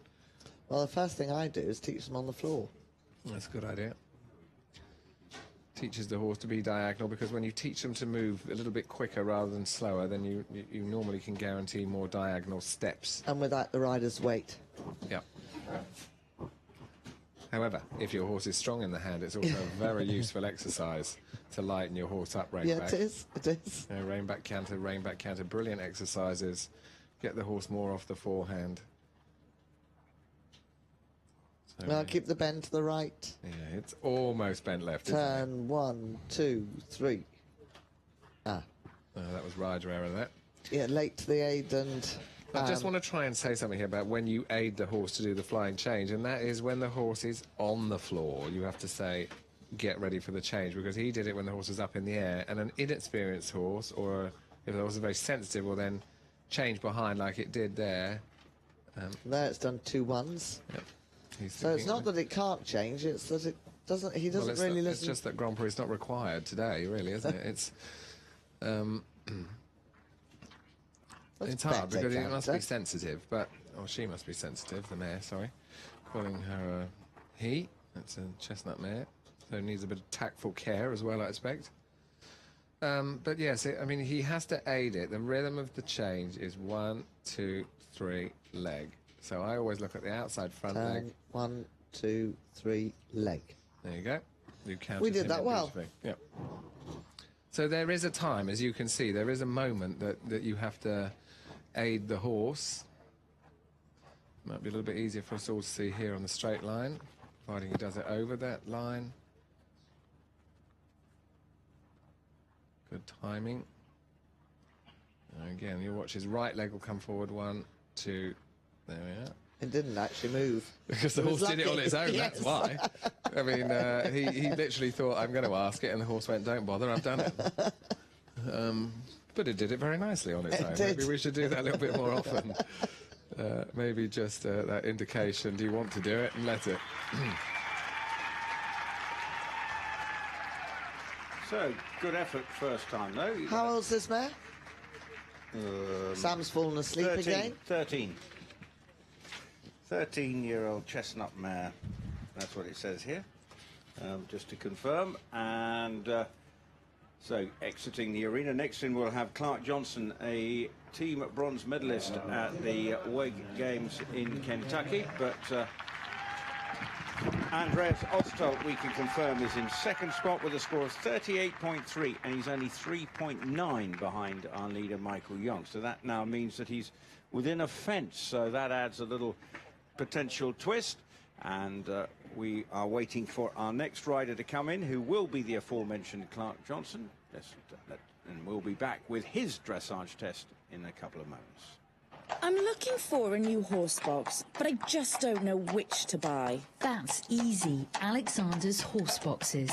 They are one of the biggest brands in the world. I can't recommend them enough. They have such a wide range on offer.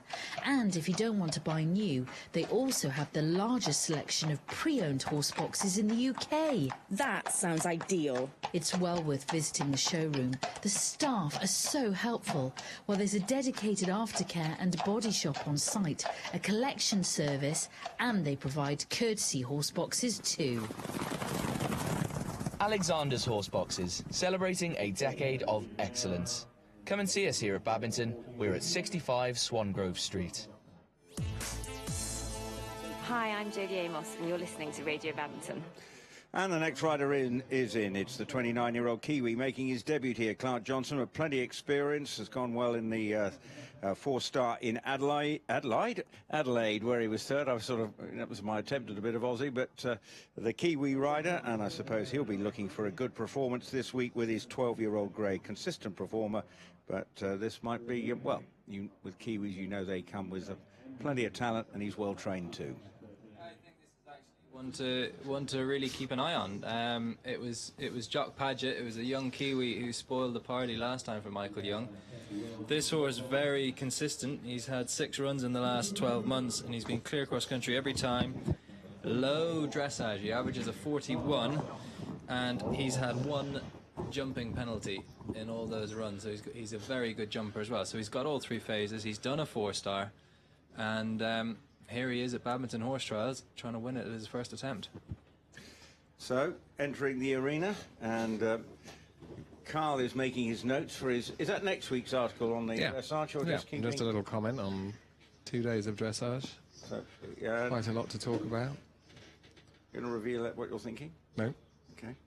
Well, I will reveal a little something, actually, because it's interesting for everybody on perhaps why some of the scores aren't big, but I think what we're seeing today is, as Pammy just pointed out, quite a few riders who aren't in time with their aids for the changes, and that's why we've seen a few off ones. Now that is rhythmical, it's off the floor, it just needs impulsion. That just looked like it needed a quick poke in the whiskers with those legs just to get it more forward there so it would reach for the stride more. Scopy, it's so scopy, it should have had like 8s easily for that. Yeah, and it just could remain a little rounder in the shoulder in. Going a little, to use your expression, pokey nosy. Did you know that was one of your old expressions? Yeah, well those were the good old days, weren't they? Nose poking. Where are we going? Now we have roundness. I mean, they have to be more expressive, more up through the shoulder. See, look at I mean, he is uphill, but maybe Clark is slightly holding back, doesn't want to push the rhythm too much in case he has a rhythm loss. It's better, obviously, not to have a rhythm loss, but you really feel there is a 9 in that extended trot. But it's like an extended walk. Again, it's not just the way the horse lifts his legs up. The hind legs have to come through and push him forward.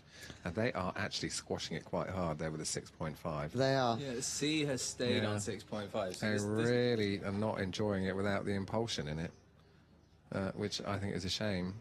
So 1 mark per movement would be 15 penalties. So if he came out of here with a 50, and he could have gone up 1 mark a movement, which is what the feedback seems to be with a bit more impulsion, there is an extra mark there.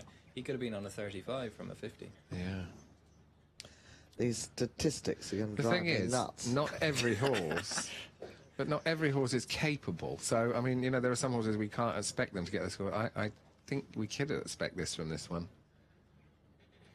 And there is a relaxation here, as you can see. So, you know, some horses you can't ride forward because of the tension. In fact, some horses go into themselves with the tension, and this one just seems to be normal, accepting. He doesn't look tight holding himself back, and he doesn't look like he's running forward, so might just be a question. The big word being forward. It's not forward. Enough. I've never seen all of the horses so relaxed as they have been today, and it's got a lot to do with just being a nice day. Yeah. It is. Sunshine makes everyone sun and peace, happy and sleepy. No, that's Pimm's. So we're saying we need an odd thunderbolt. Well, a bit of that impulsion you've been talking about, whatever you were saying. Well, what impulsion? Just a little more again. Yeah. Super balanced. Horse is light in the hand. Soft. Just needs to cover the ground. Pammy needs a microphone so she can click that horse and make him go faster. Yes. Well, we could do a crowd click. That's at the end. Maybe not. I think not in. We got to do it in time. That's exactly what we can do. Yeah, what I said about this is I like a form of a Mexican I don't wave. want to be responsible for this grey horse jumping out of the arena on a spontaneous click. And it could be then outside assistance. I think just hopefully, what I'm hoping is this extended canter down the long side will light it up. The judges aren't listening to the radio. They wouldn't know it's outside assistance. This is a lovely horse, though. No, but there'll be some mean person who'll report us. And that really, yeah, that was good. Absolutely, he made a definite transition back. But still not rewarded with those 8s. He's going to be really disappointed, isn't he? Because he scored well. I think so. I mean, I hope he knows why. That's all, because... You know, I mean, look, you see, if you can get 8s, which this horse can, because look at the board up there, we're getting some 8s coming up.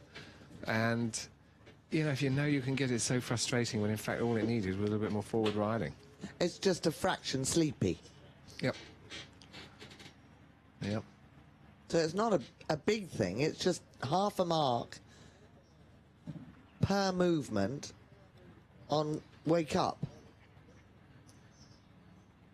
It's a lovely the pull Kiwis some are laid points back, at the but end. this is to an extreme. Yeah, this is a horizontal. We know the Kiwis are laid back, feeling. but this is extreme. Maybe it's to do with Clark's new beard. I've not seen him with a got a beard. Beard? Yeah, he's growing a beard. A little bit of resistance for the cross country, maybe. That's the de rigueur now. It's what people are doing. It's the Game of Thrones has turned everyone into hirsute people. Sam, you haven't gone for the beard. I'm not sure if I'm capable of growing one yet. At the age of 30 and have 2 kids, it would take me a while. It still take me a while. They do it in November, don't they? They call it a Movember, but I'd have to start in June. Shaving ages you, Sam. You know that, so that's why you. can look like a child. Are there many in your Carl? Any bearded men? And is it Bearded wonders? No, not in the dressage world. Doesn't really go with. Yeah, but if you had a beautifully manicured beard, wouldn't that look distinguished? Listen, we're equestrians. We're not in boy bands, are we? It's kind of like you've got to make a decision at some point. So have you made my son grow a near beard?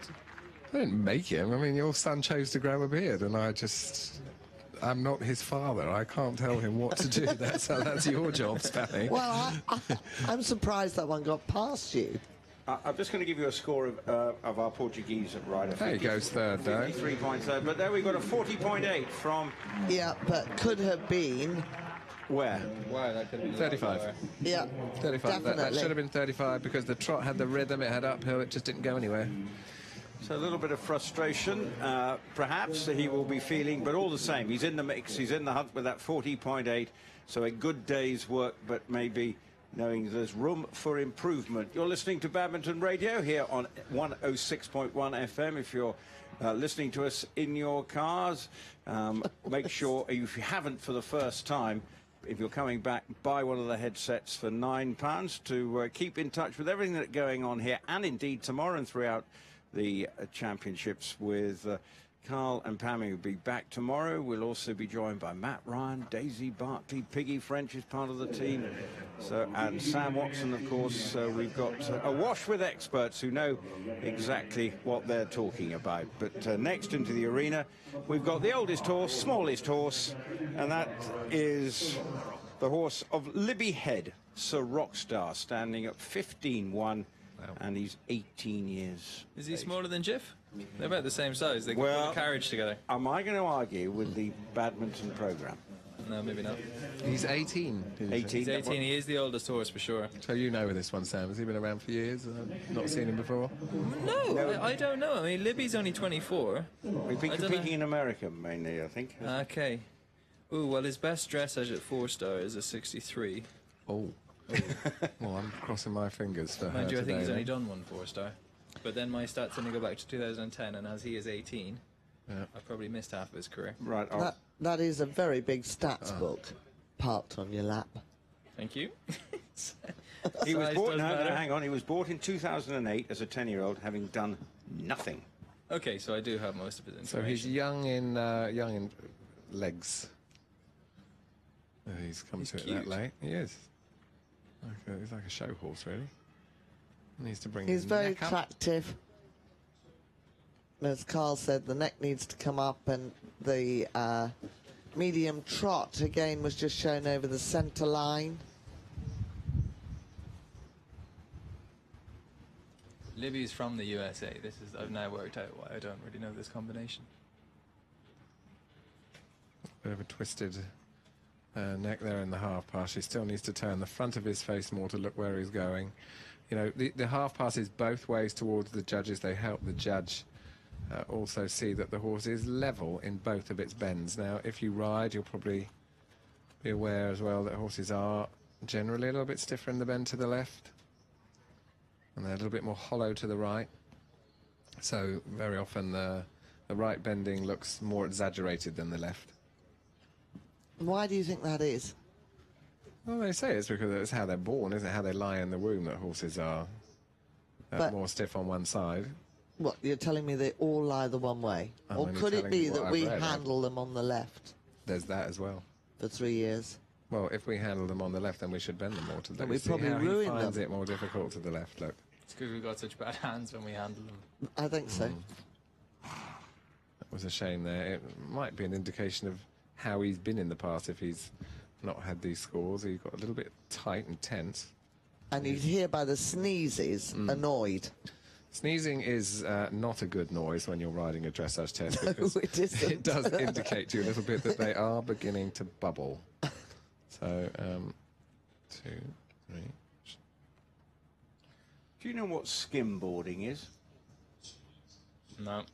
Well, she broke her wrist skimboarding, and it didn't mean she couldn't compete with this horse in 2014 at Le Moulin. There you go. Skimboarding, I think it's going to involve waves. Yes. I hope so. I'd imagine I hope it doesn't involve tarmac. Please tweet us the answer to what is skimboarding. We're unaware. Please keep your answers clean. Well, I think we should be all right there. Sit a little bit more in her walk. You could see how crispy he got in the walk. But for the sneezing and the little bit of the tension that he's had, it's not been any worse than any of the others. Some of the others we've seen that are a bit hot. The marks have been more towards the 6s and even with the 5s, and this overall is because he's holding his breath. He's not really going forward to each and every movement. I shouldn't think this is his most favourite phase. And now he's done late behind flying change.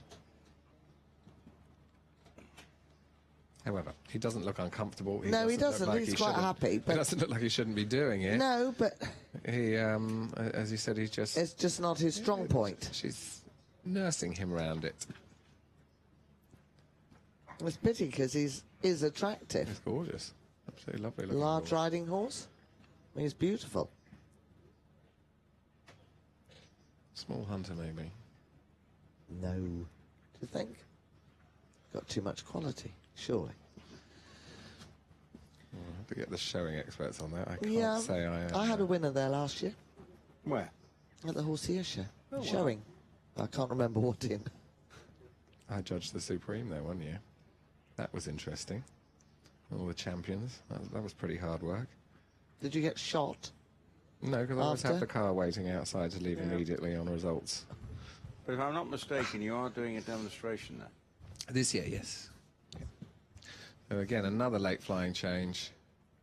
No, I thought that was short behind. I think a lot of people are going to be watching this horse tomorrow. He was clear, or not tomorrow, on Saturday. He was clear around. Yeah, she nailed that one. Rolex when he went there. And he showed jump clear on the last day, so he's going to... I think it's going to be a fun horse to watch. Yeah. And that was a good flying change. So. This just is not his favourite phase. Yeah.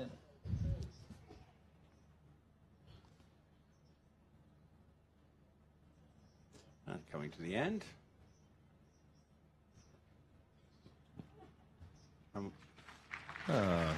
Well, it won't be as bad as a 63, if that was her original score there. Exactly, so she's going the right direction. Well, she won't be last then, right? And he's only 18. He's only 18, so lots of time.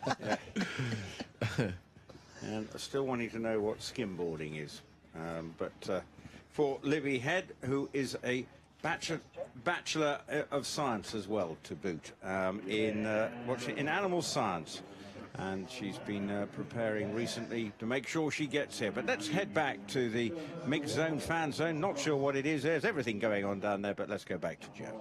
I'm with Clark Johnston now, Balmoral sensation, going into third. Now, this must be quite an exciting position for you to be. You've got great track history, Southern Hemisphere, but coming up to Badminton?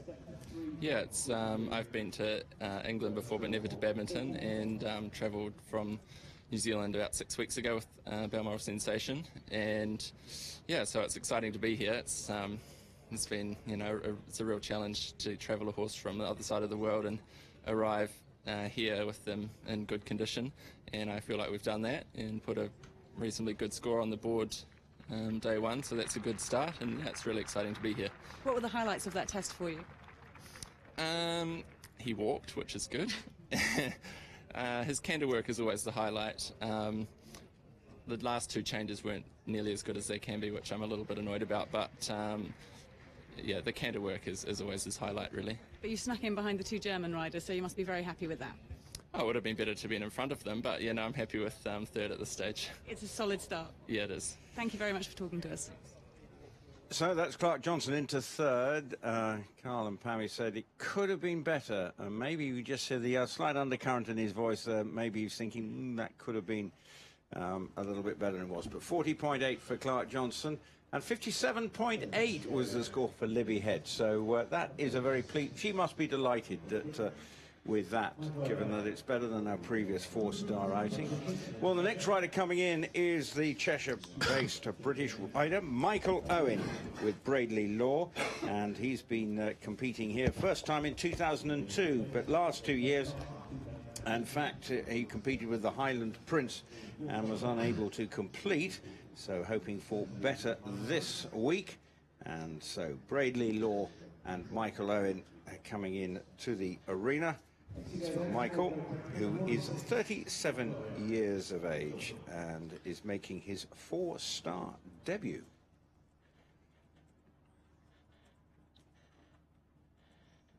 Quite a big canter to come up the centre line. You need to have a little sort bit of smaller canter. It gained in forward movement on the way down, I think. And now he just... Unfortunately, nature got the better of him. Yeah, when a horse goes and the from move off, halt to trot, the first thing that should move is the hind leg. And there you can see he pulled himself forward a couple of steps in the walk and then picked up the trot. So again, not immediate, which will explain the 6.5 and 6. So you have to try and get canter directly to the halt and halt directly to the trot. This is when we're talking about how you achieve the 9s and 10s.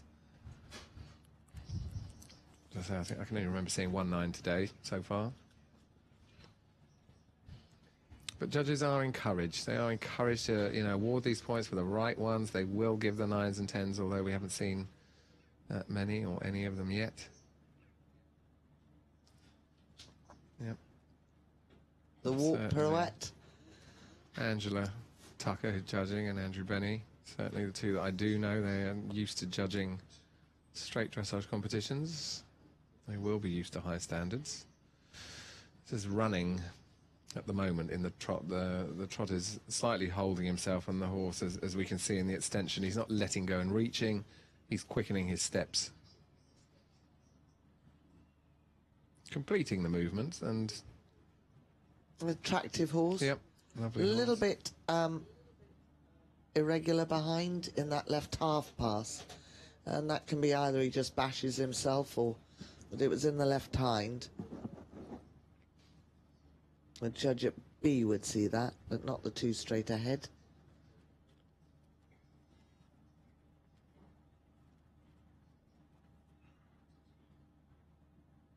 Okay, he just needs to bring his right hind up. We can all see that. He stepped back there to square himself up, which will get penalised.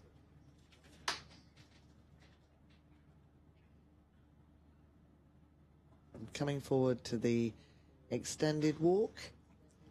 The rider's given him lots of rein. Perhaps they've been listening to you, Carl. I doubt it. I've plenty of other things to think about.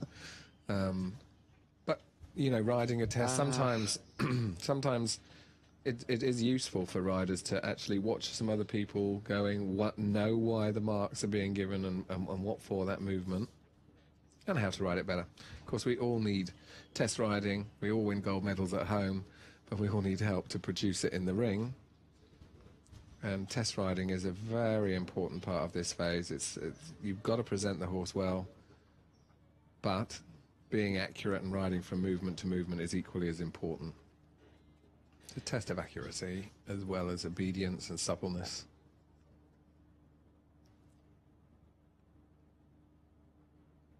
More comfortable in the canter. The rider rode that well because the horse went to go ahead of her for the flying change. Him, sorry. Shows you. Hugh Thomas got us up well, so far away. I'm hoping it's your eyesight, but... It's a very attractive picture in canter. You know he's a single-figure handicap golfer. Oh, I envy him. Sorry, I've been working in the background here, but that makes me sit up. This test is getting better and better. Yeah.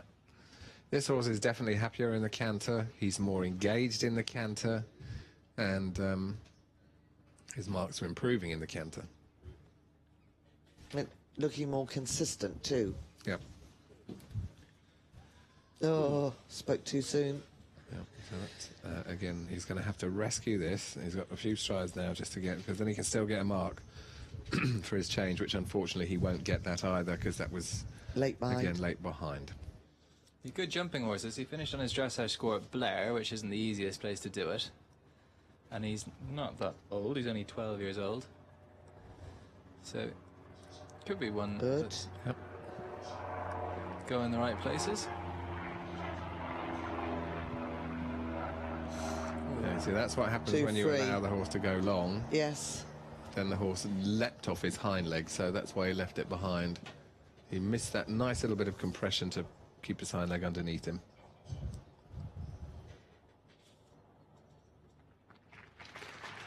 So completing the test is Michael Owen. Pity. Attractive horse, good canter. Just too many mistakes and not really settled and concentrating on his rider. And let's go back to the skimboarding Libby Head, who I think is with Joe. So Libby Head's just come out of the dressage with Sir Rockstar, representing USA here this weekend. Pleased with that test? Yeah, I am.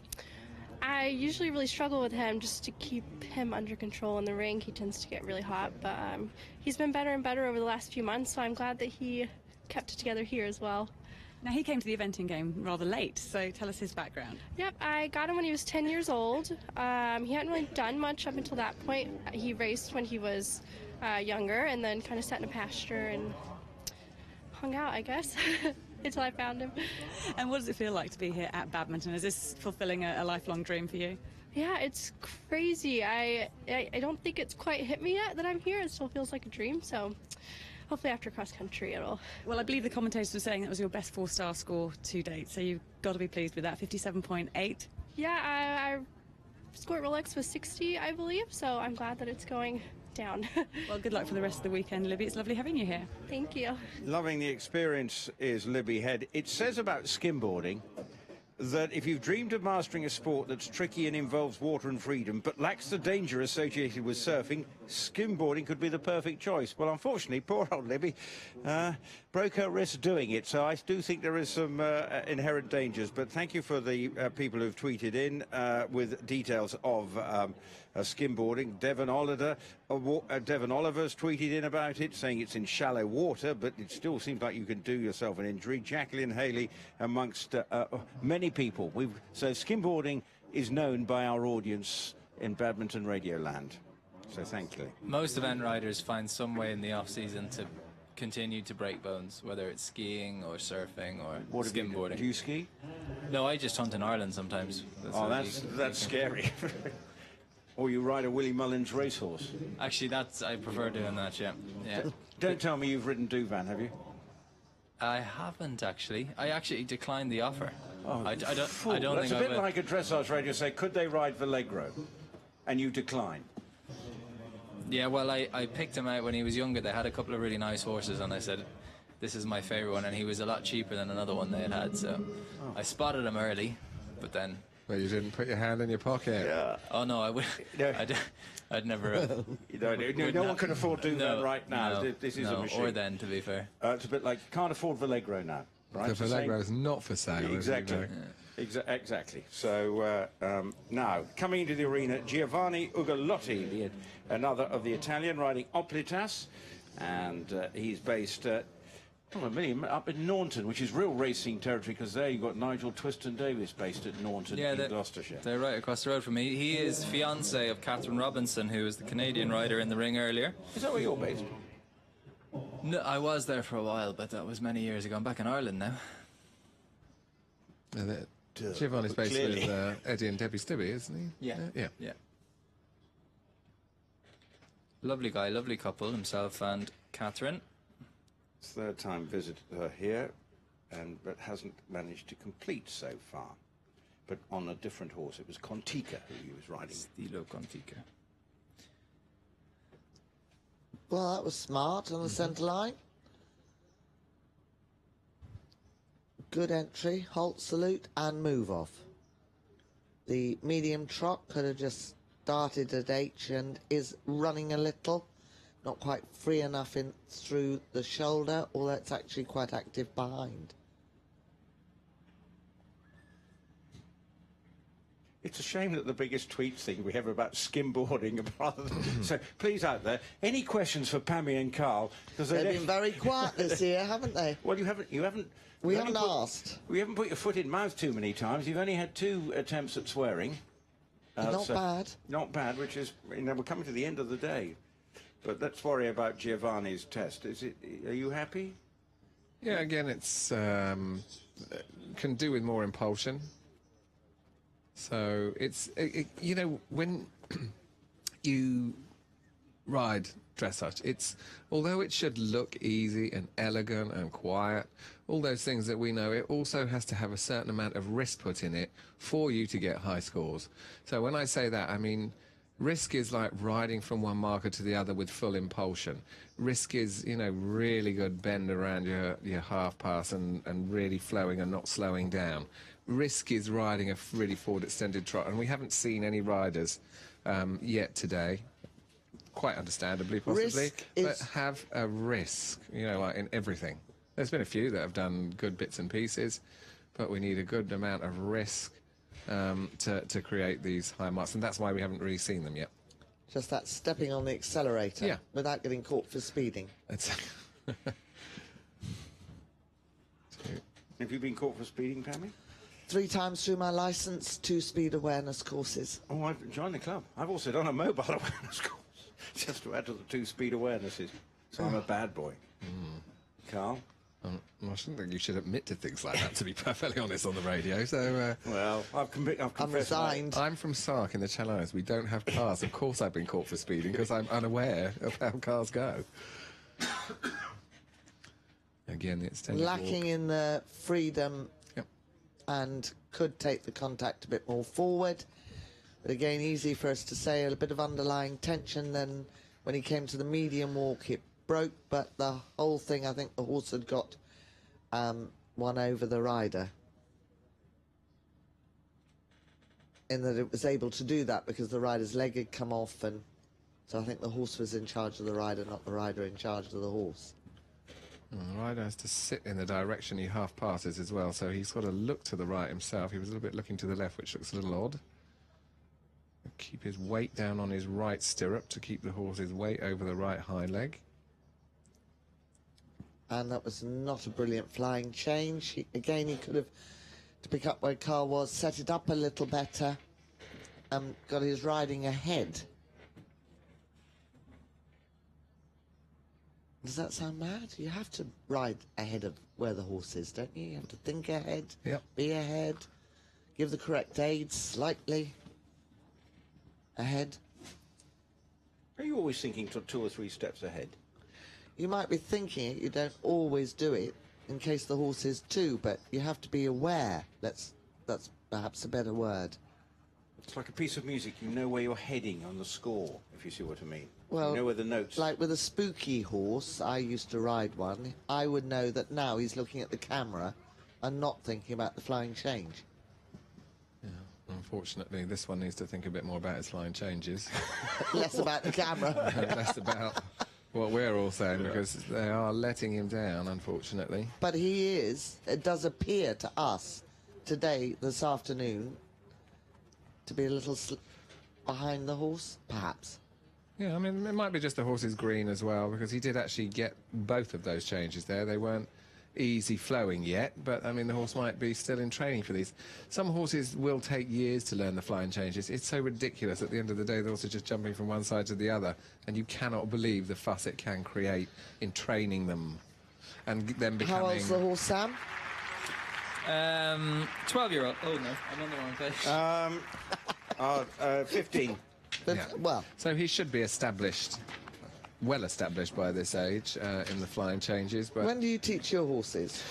As soon as they can collect the canter. So that could be 5, 6 years old. You know, we our 6-year-old dressage tests over here have a flying change in, don't they? When do you think a show jumper teaches a flying change? Immediately, probably. When they're 4? Yeah. 5? Yeah. I don't know why we hang I mean, around. you don't see show jumpers having like huge explosions when they do changes because they don't bother. They just don't quietly worry. ride them. They don't worry about them. And dressage riders seem to have a nervous breakdown about the word flying change. And then they create this huge thing, and then when the horse does it wrong, they stop it and tell it off. And, you know, I mean, you just got to keep going with these things. The things that get better is through repetition, not by constantly, like, you did it wrong, and then the horse gets nervous. So I've got a question for you both from Ellie Maris. If you had to pick one horse from today to compete yourself, which would you pick, if any? And the German horse. Yes. You mean Naber-Lozeman, the leader? Sam, the leader? No. The one with Andreas on with the uniform. Correct. Yeah. Okay, we see. She's talking about the rider. I would have. I would take the New Zealand horse, Clark's horse, the grey horse, Balmoral Sensation. Okay. Then we can have a little competition. Yeah. And you'd be slowing down, I'd be speeding up. So, well, talking of speeding, Sammy Morley just tweeted saying, "Loved your response, Carl, to the response that to the way you've been caught speeding because you're from Sark and have no concept of speed." Well, how fast did you go? Can you go on Sark on your horse and cart? Well, I mean, you're going at a trot, aren't you? I mean, that's all we ever did over there. I mean, the bikes were pretty lethal, I must say. We used to get a lot of. Well, no, I mean, you either bike, you ride, or you walk. Yeah, the bikes did cause some... because the roads over there are not tarmac, they're all gravel roads. So when you come off on gravel at speed, you know, we used to... all the kids, I remember all of us at school, we were all fairly scarred, knees and elbows. Yeah. But what a place to live, though. It's a privilege to live there. It is a privilege to live there and be brought up there with no crime, sunshine and flowers, and endless holidays down on all, endless trips to the beach after school. Yeah, it was certainly idyllic. Okay, well, childhood memories. It's like an episode of Lawrence Durrell. You're going to be doing your film of your childhood memories of Sark, aren't you? I love the Durrell Zoo. Anyone who hasn't been to Jersey Zoo is missing something there. We went there when he was alive. As kids, we used to have school trips there. A story for every moment with Carl Hester. But now, haven't got the score yet for Giovanni. We'll bring you that in a minute. Michael Owen's score was 56.1 on his horse, Bradley Law. Watch what's going on, Carl. Jonathan Patchett's coming off. 1, 2, 3. 3 time changes on the way round. That should catch the judge's eye. Yeah, and how long before Chris Bartle pops those into the I know, that'll be the 4-star next test? thing, won't it? I reckon we'll have 3 4-time changes in the next 10 years. Most of them can actually do them now, I would say. Yeah, they could. We have them in the first advanced test. 3 4s. The one I wouldn't like to see going in would be canter pirouettes. Half ones. You wouldn't. Why not? We Yeah, why not? would love it. Because then we'd really have something to talk about. But you gotta... Because I reckon some of you would come round so fast you would actually get G-force. That is how you lot would do pirouettes, I reckon. Yeah, but you see, we have to go quick cross-country. And I think when you start doing those canter pirouettes and then we're out on the cross-country and we're just trying to balance the horse for a fence that's huge and massive, and if they collect... And yet, years ago, I used to go into a show jumper's yard and put canter pirouettes with no bending because I was summoned by Ted Edgar. To train the horses to pirouette. Yeah, but that's To show turn. jumping. But that's show jumping. That's a way That's more what Sam's saying. You accurate. don't want the over-collection or the coming No, you don't, back. but the turnability would be quite cool, wouldn't it, Sam? It would, as long as they didn't cut out on you. When Yeah, you well, they want them mustn't to. cut out, but they mustn't cut out when they're doing canter pirouette. And before he starts, I'll just tell you Giovanni's score. It was 50.4, and I mean, he starting is Jock Paget. So His fiance's beating him. Catherine Robinson, yes.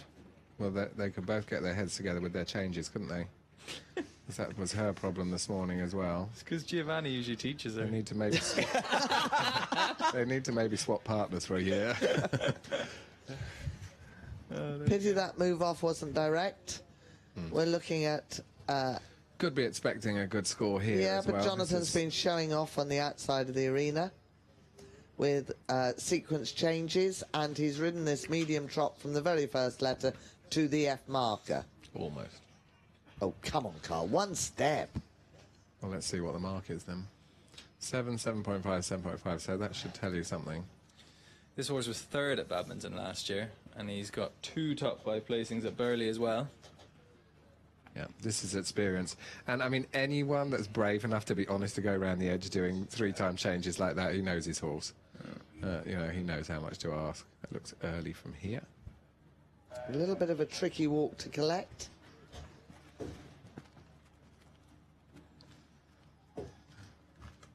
I think when you know your horse really well and the rideability that's here, this is where we see a little bit more bravery.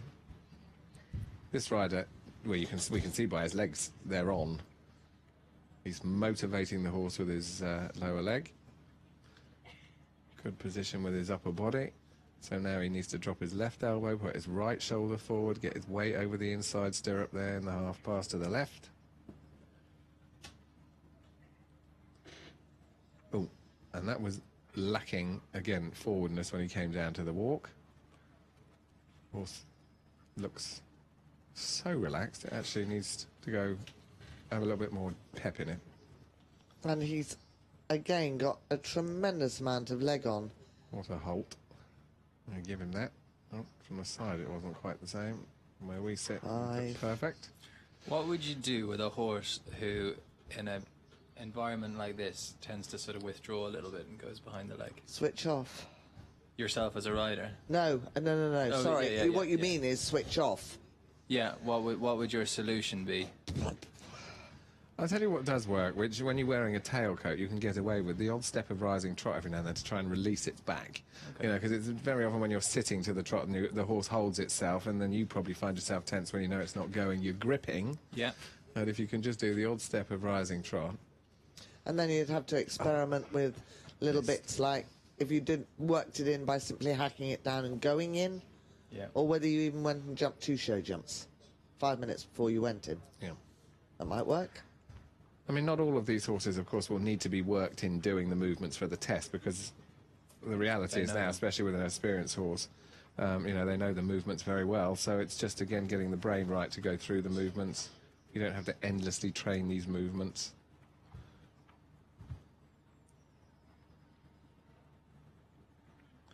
How's Jock doing? He's doing pretty well. The horse...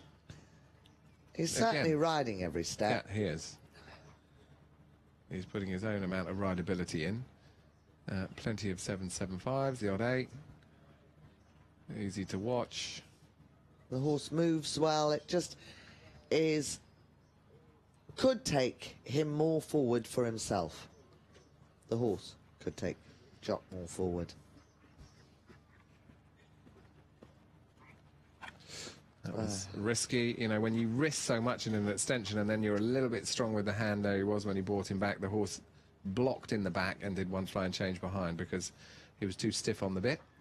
And then sometimes, if a horse goes behind the leg and switches off and goes deader, funnily enough, if you give him a calmer, then they're more relaxed and they go more forward.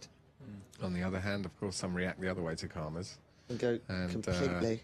they get buzzier because I think their head slows down, but you know, the brain still gets a bit foggy when they've had the... Midget's just talking about relaxing. There's a question for you for our Twitter. What are your tips for relaxing a horse that gets tense in the ring? Thank you. They want the other solution.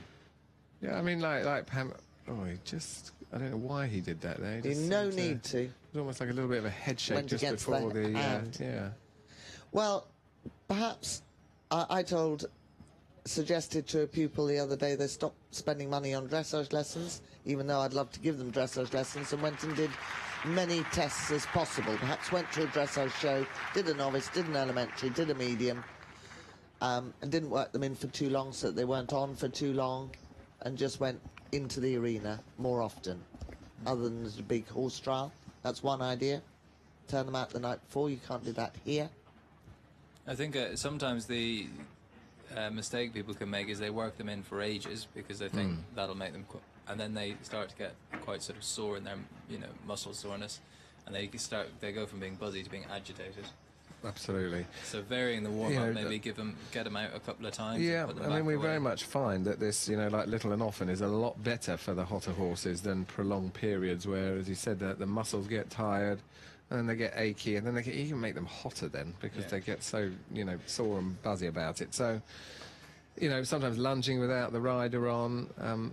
Well, who did we speak to this morning? And she said I had to ride my horse like 8 times before a dressage test, and she used to do 8-10 minutes.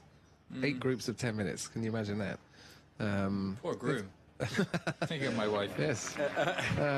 But, you know, people will find ways to try it. It's all very easy to say, you know, dressage, you know, oh, if you train correctly, your horse should just be on your race and quiet. That's absolutely true. But, Jock, I mean, how can you get a horse used to these sort of atmospheres unless you compete in them? Jock scored 45.3. He'll be disappointed because he was third here last year and he beat Michael last time he was at Badminton. But the horse's 4-star average is 45.6, so he's actually bang on his average. Yeah. But he will be a little bit disappointed. Okay, now Francis Whittington is the last rider. Thanks for all the tweets. We've got plenty of ask Carl and Pammy questions.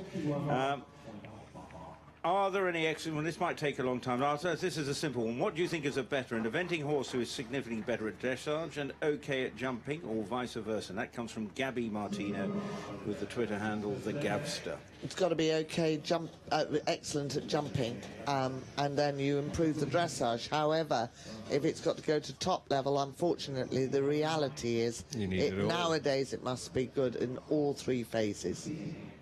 It is, but look at the leader today. Look at where Michael Jung is, and particularly the trot, because that's what most people, when people talk about a mover, I think a lot of people are referring to the trot, which is, I don't know, it's about a third of the movements.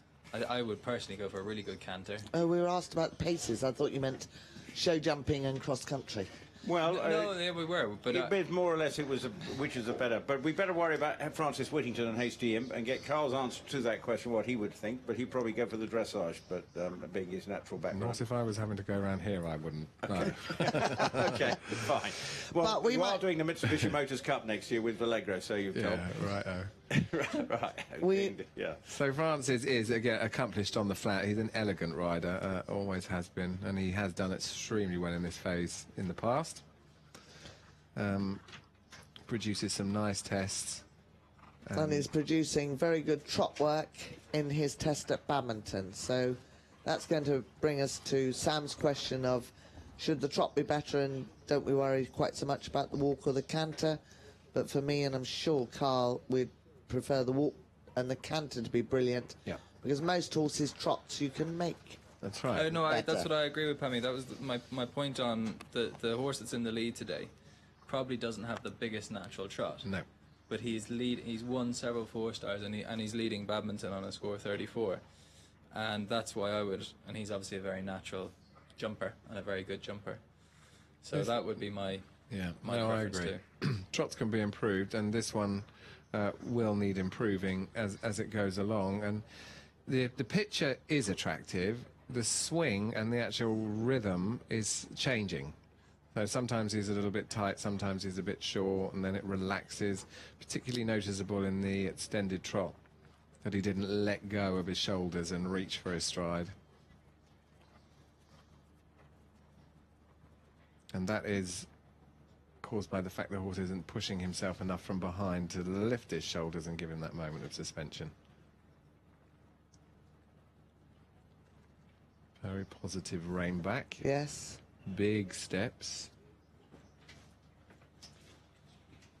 And a 9 for the halt. Walk and halt. We're hitting some high marks. Yes, which is great, because he's one of the few that have actually managed to get his high marks through the walk. And that'll help him a little bit with the marks he may have lost in the trot from not having the biggest swing for his extension, medium and extension. And very so if he on holds the marker, classy all canter. the way through the canter. Well, let's see.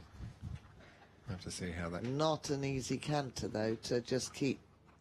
Now, where you see this canter looking difficult is in the front legs. Yes. You know, he's got a slight wobble on over his shoulders. He's not separating with a really clean 3-beat again. It's not that bad, but, I mean, that... In fact, when he works harder for it, like on the canter, it's better. Well done. He got the flying change. It's scored 40.6 this combination before. I could do that today as well here. Yeah, but not in a 4-star. But Badminton last year was a 48, so he'll be well better than that. Yeah. Providing he gets the rest of the changes. We've still got another 3 changes, but left canter better again here than the right canter. Yep. Presume the more forward he rides, the more... There you go. You see, that brings it into the 3-beat. The judges haven't really minded too much, though. Well, a little bit like us. It's the last one of the day. You think it's good to be drawn last? What are you thinking about? A glass of something refreshing, cold and refreshing? So Oliver Townend next year is going to want to be last. Yep. Yeah, good change. Very well ridden in Where's the rhythm. this going? It's going into the top 3, 4, 3. Well, top. Depends on the end marks. 2 changes. Last centre line. 8 for that. So you're thinking better than 40.8 to go in the top 3? Yes. Yeah, the way the marks are going right now, if he gets this last one and nails it the same way, which he did, and in fact, the horse has a better flying change than he does canter. He's done the sub 40 with easy target. Yeah, France is going to be delighted with this. Yeah. It's a good test. It's now crept to the 8.5. It's going to depend on these end marks. But I would say that we are looking, fighting second, third, somewhere there. Well, if I might be wrong. I might be getting Sam over-optimistic. I think top 5 anyway, for sure. Well, that's safe and sound, Mr. Well, that Wilson. means anything better than 4. Well, it means he's a sub 42 potential. 42.2 is the current 5th mark, and that was Sam Griffiths, the former winner, and obviously it's Michael Jung. But clearly for Francis Whittington, who has got plenty of fans in the crowd here, and he's waving to them as he leaves the arena to draw the first day's action to an end at the Mitsubishi Motors Badminton Horse Trials. And let's, before we get a quick roundup from Carl and Pammy, head back to Joe. Well, Doc Paget now joining me after that test, 45.3. Your initial thoughts? A little bit disappointing for this horse. You know, he's a very good horse, and he can score better than that. You know, there was just a few mistakes that I made, and you know, you can't make mistakes at this level. You pay the price. What do you think didn't go quite right today then? The halts needed to be a little more together and square. I got the wrong strike off going into canter. And I think I could have set him up a little bit more for that, so I think that was my bad. But on the flip side, anything you were happy with? Yeah, I mean, the horse, I'm always happy with the horse. He always does his best for me. He warmed up well. He went in there feeling good. It just was maybe a little bit overworked in the warm-up. It's a bit hot, and he got a little bit drained, so he got a little bit behind me. But yeah, no, he didn't do a lot wrong. It was just little mistakes, and if you want to be competitive, you can't afford it. And you were third here last year, so you both know your way around this course. What are you looking forward to on Saturday? Yeah, I mean, I think the course is going to be a difficult course. There's a lot of thinking involved. Giuseppe gets us off well. We get galloping. We're going to be up on our minutes early. And then the intense part of the course comes for 3 minutes, a bit more. And I think the horses are going to finish there tired and a little bit mentally drained, and then we've got to nurse them home. But it's definitely going to be an exciting day. Jock, thanks very much. Good luck. Thank you. Well, that's Jock Paget talking after his round, which saw Jonathan Paget with a round of 45.2. But I can tell you Francis Whittington has gone into third, 40.0. So a really good effort. He would have probably liked to have gone sub 40, but summing up that, Carl and Pammy, what do you reckon? And for Francis, with Hasty Imp, he'll be delighted, but obviously it's all about Michael Jung on day one. It is, yeah, definitely. I think the great thing that's come out of today is the fact that you don't have to have this hugely extravagant mover to be getting the sub 40, and Michael proved that as usual with correct riding, good riding, on the marker riding, and basically that's how he nailed the lead. So there have been some nice movers here, and there have been some nice movers that when they have that little bit more training in them and they can get that consistency that of course Michael seems to be able to get in a lot of his horses, there's certainly plenty of horses here that can rival that and be in the 30s. So that's the interesting thing about it. They might not have got there today. There's still tomorrow. We know that there's some great riders still tomorrow to come, and there are some great movers. It'd be interesting to see. They're still waiting for that rider with that superb mover, mistake-free, tension-free, that could actually take a lead if we could find one of those tomorrow.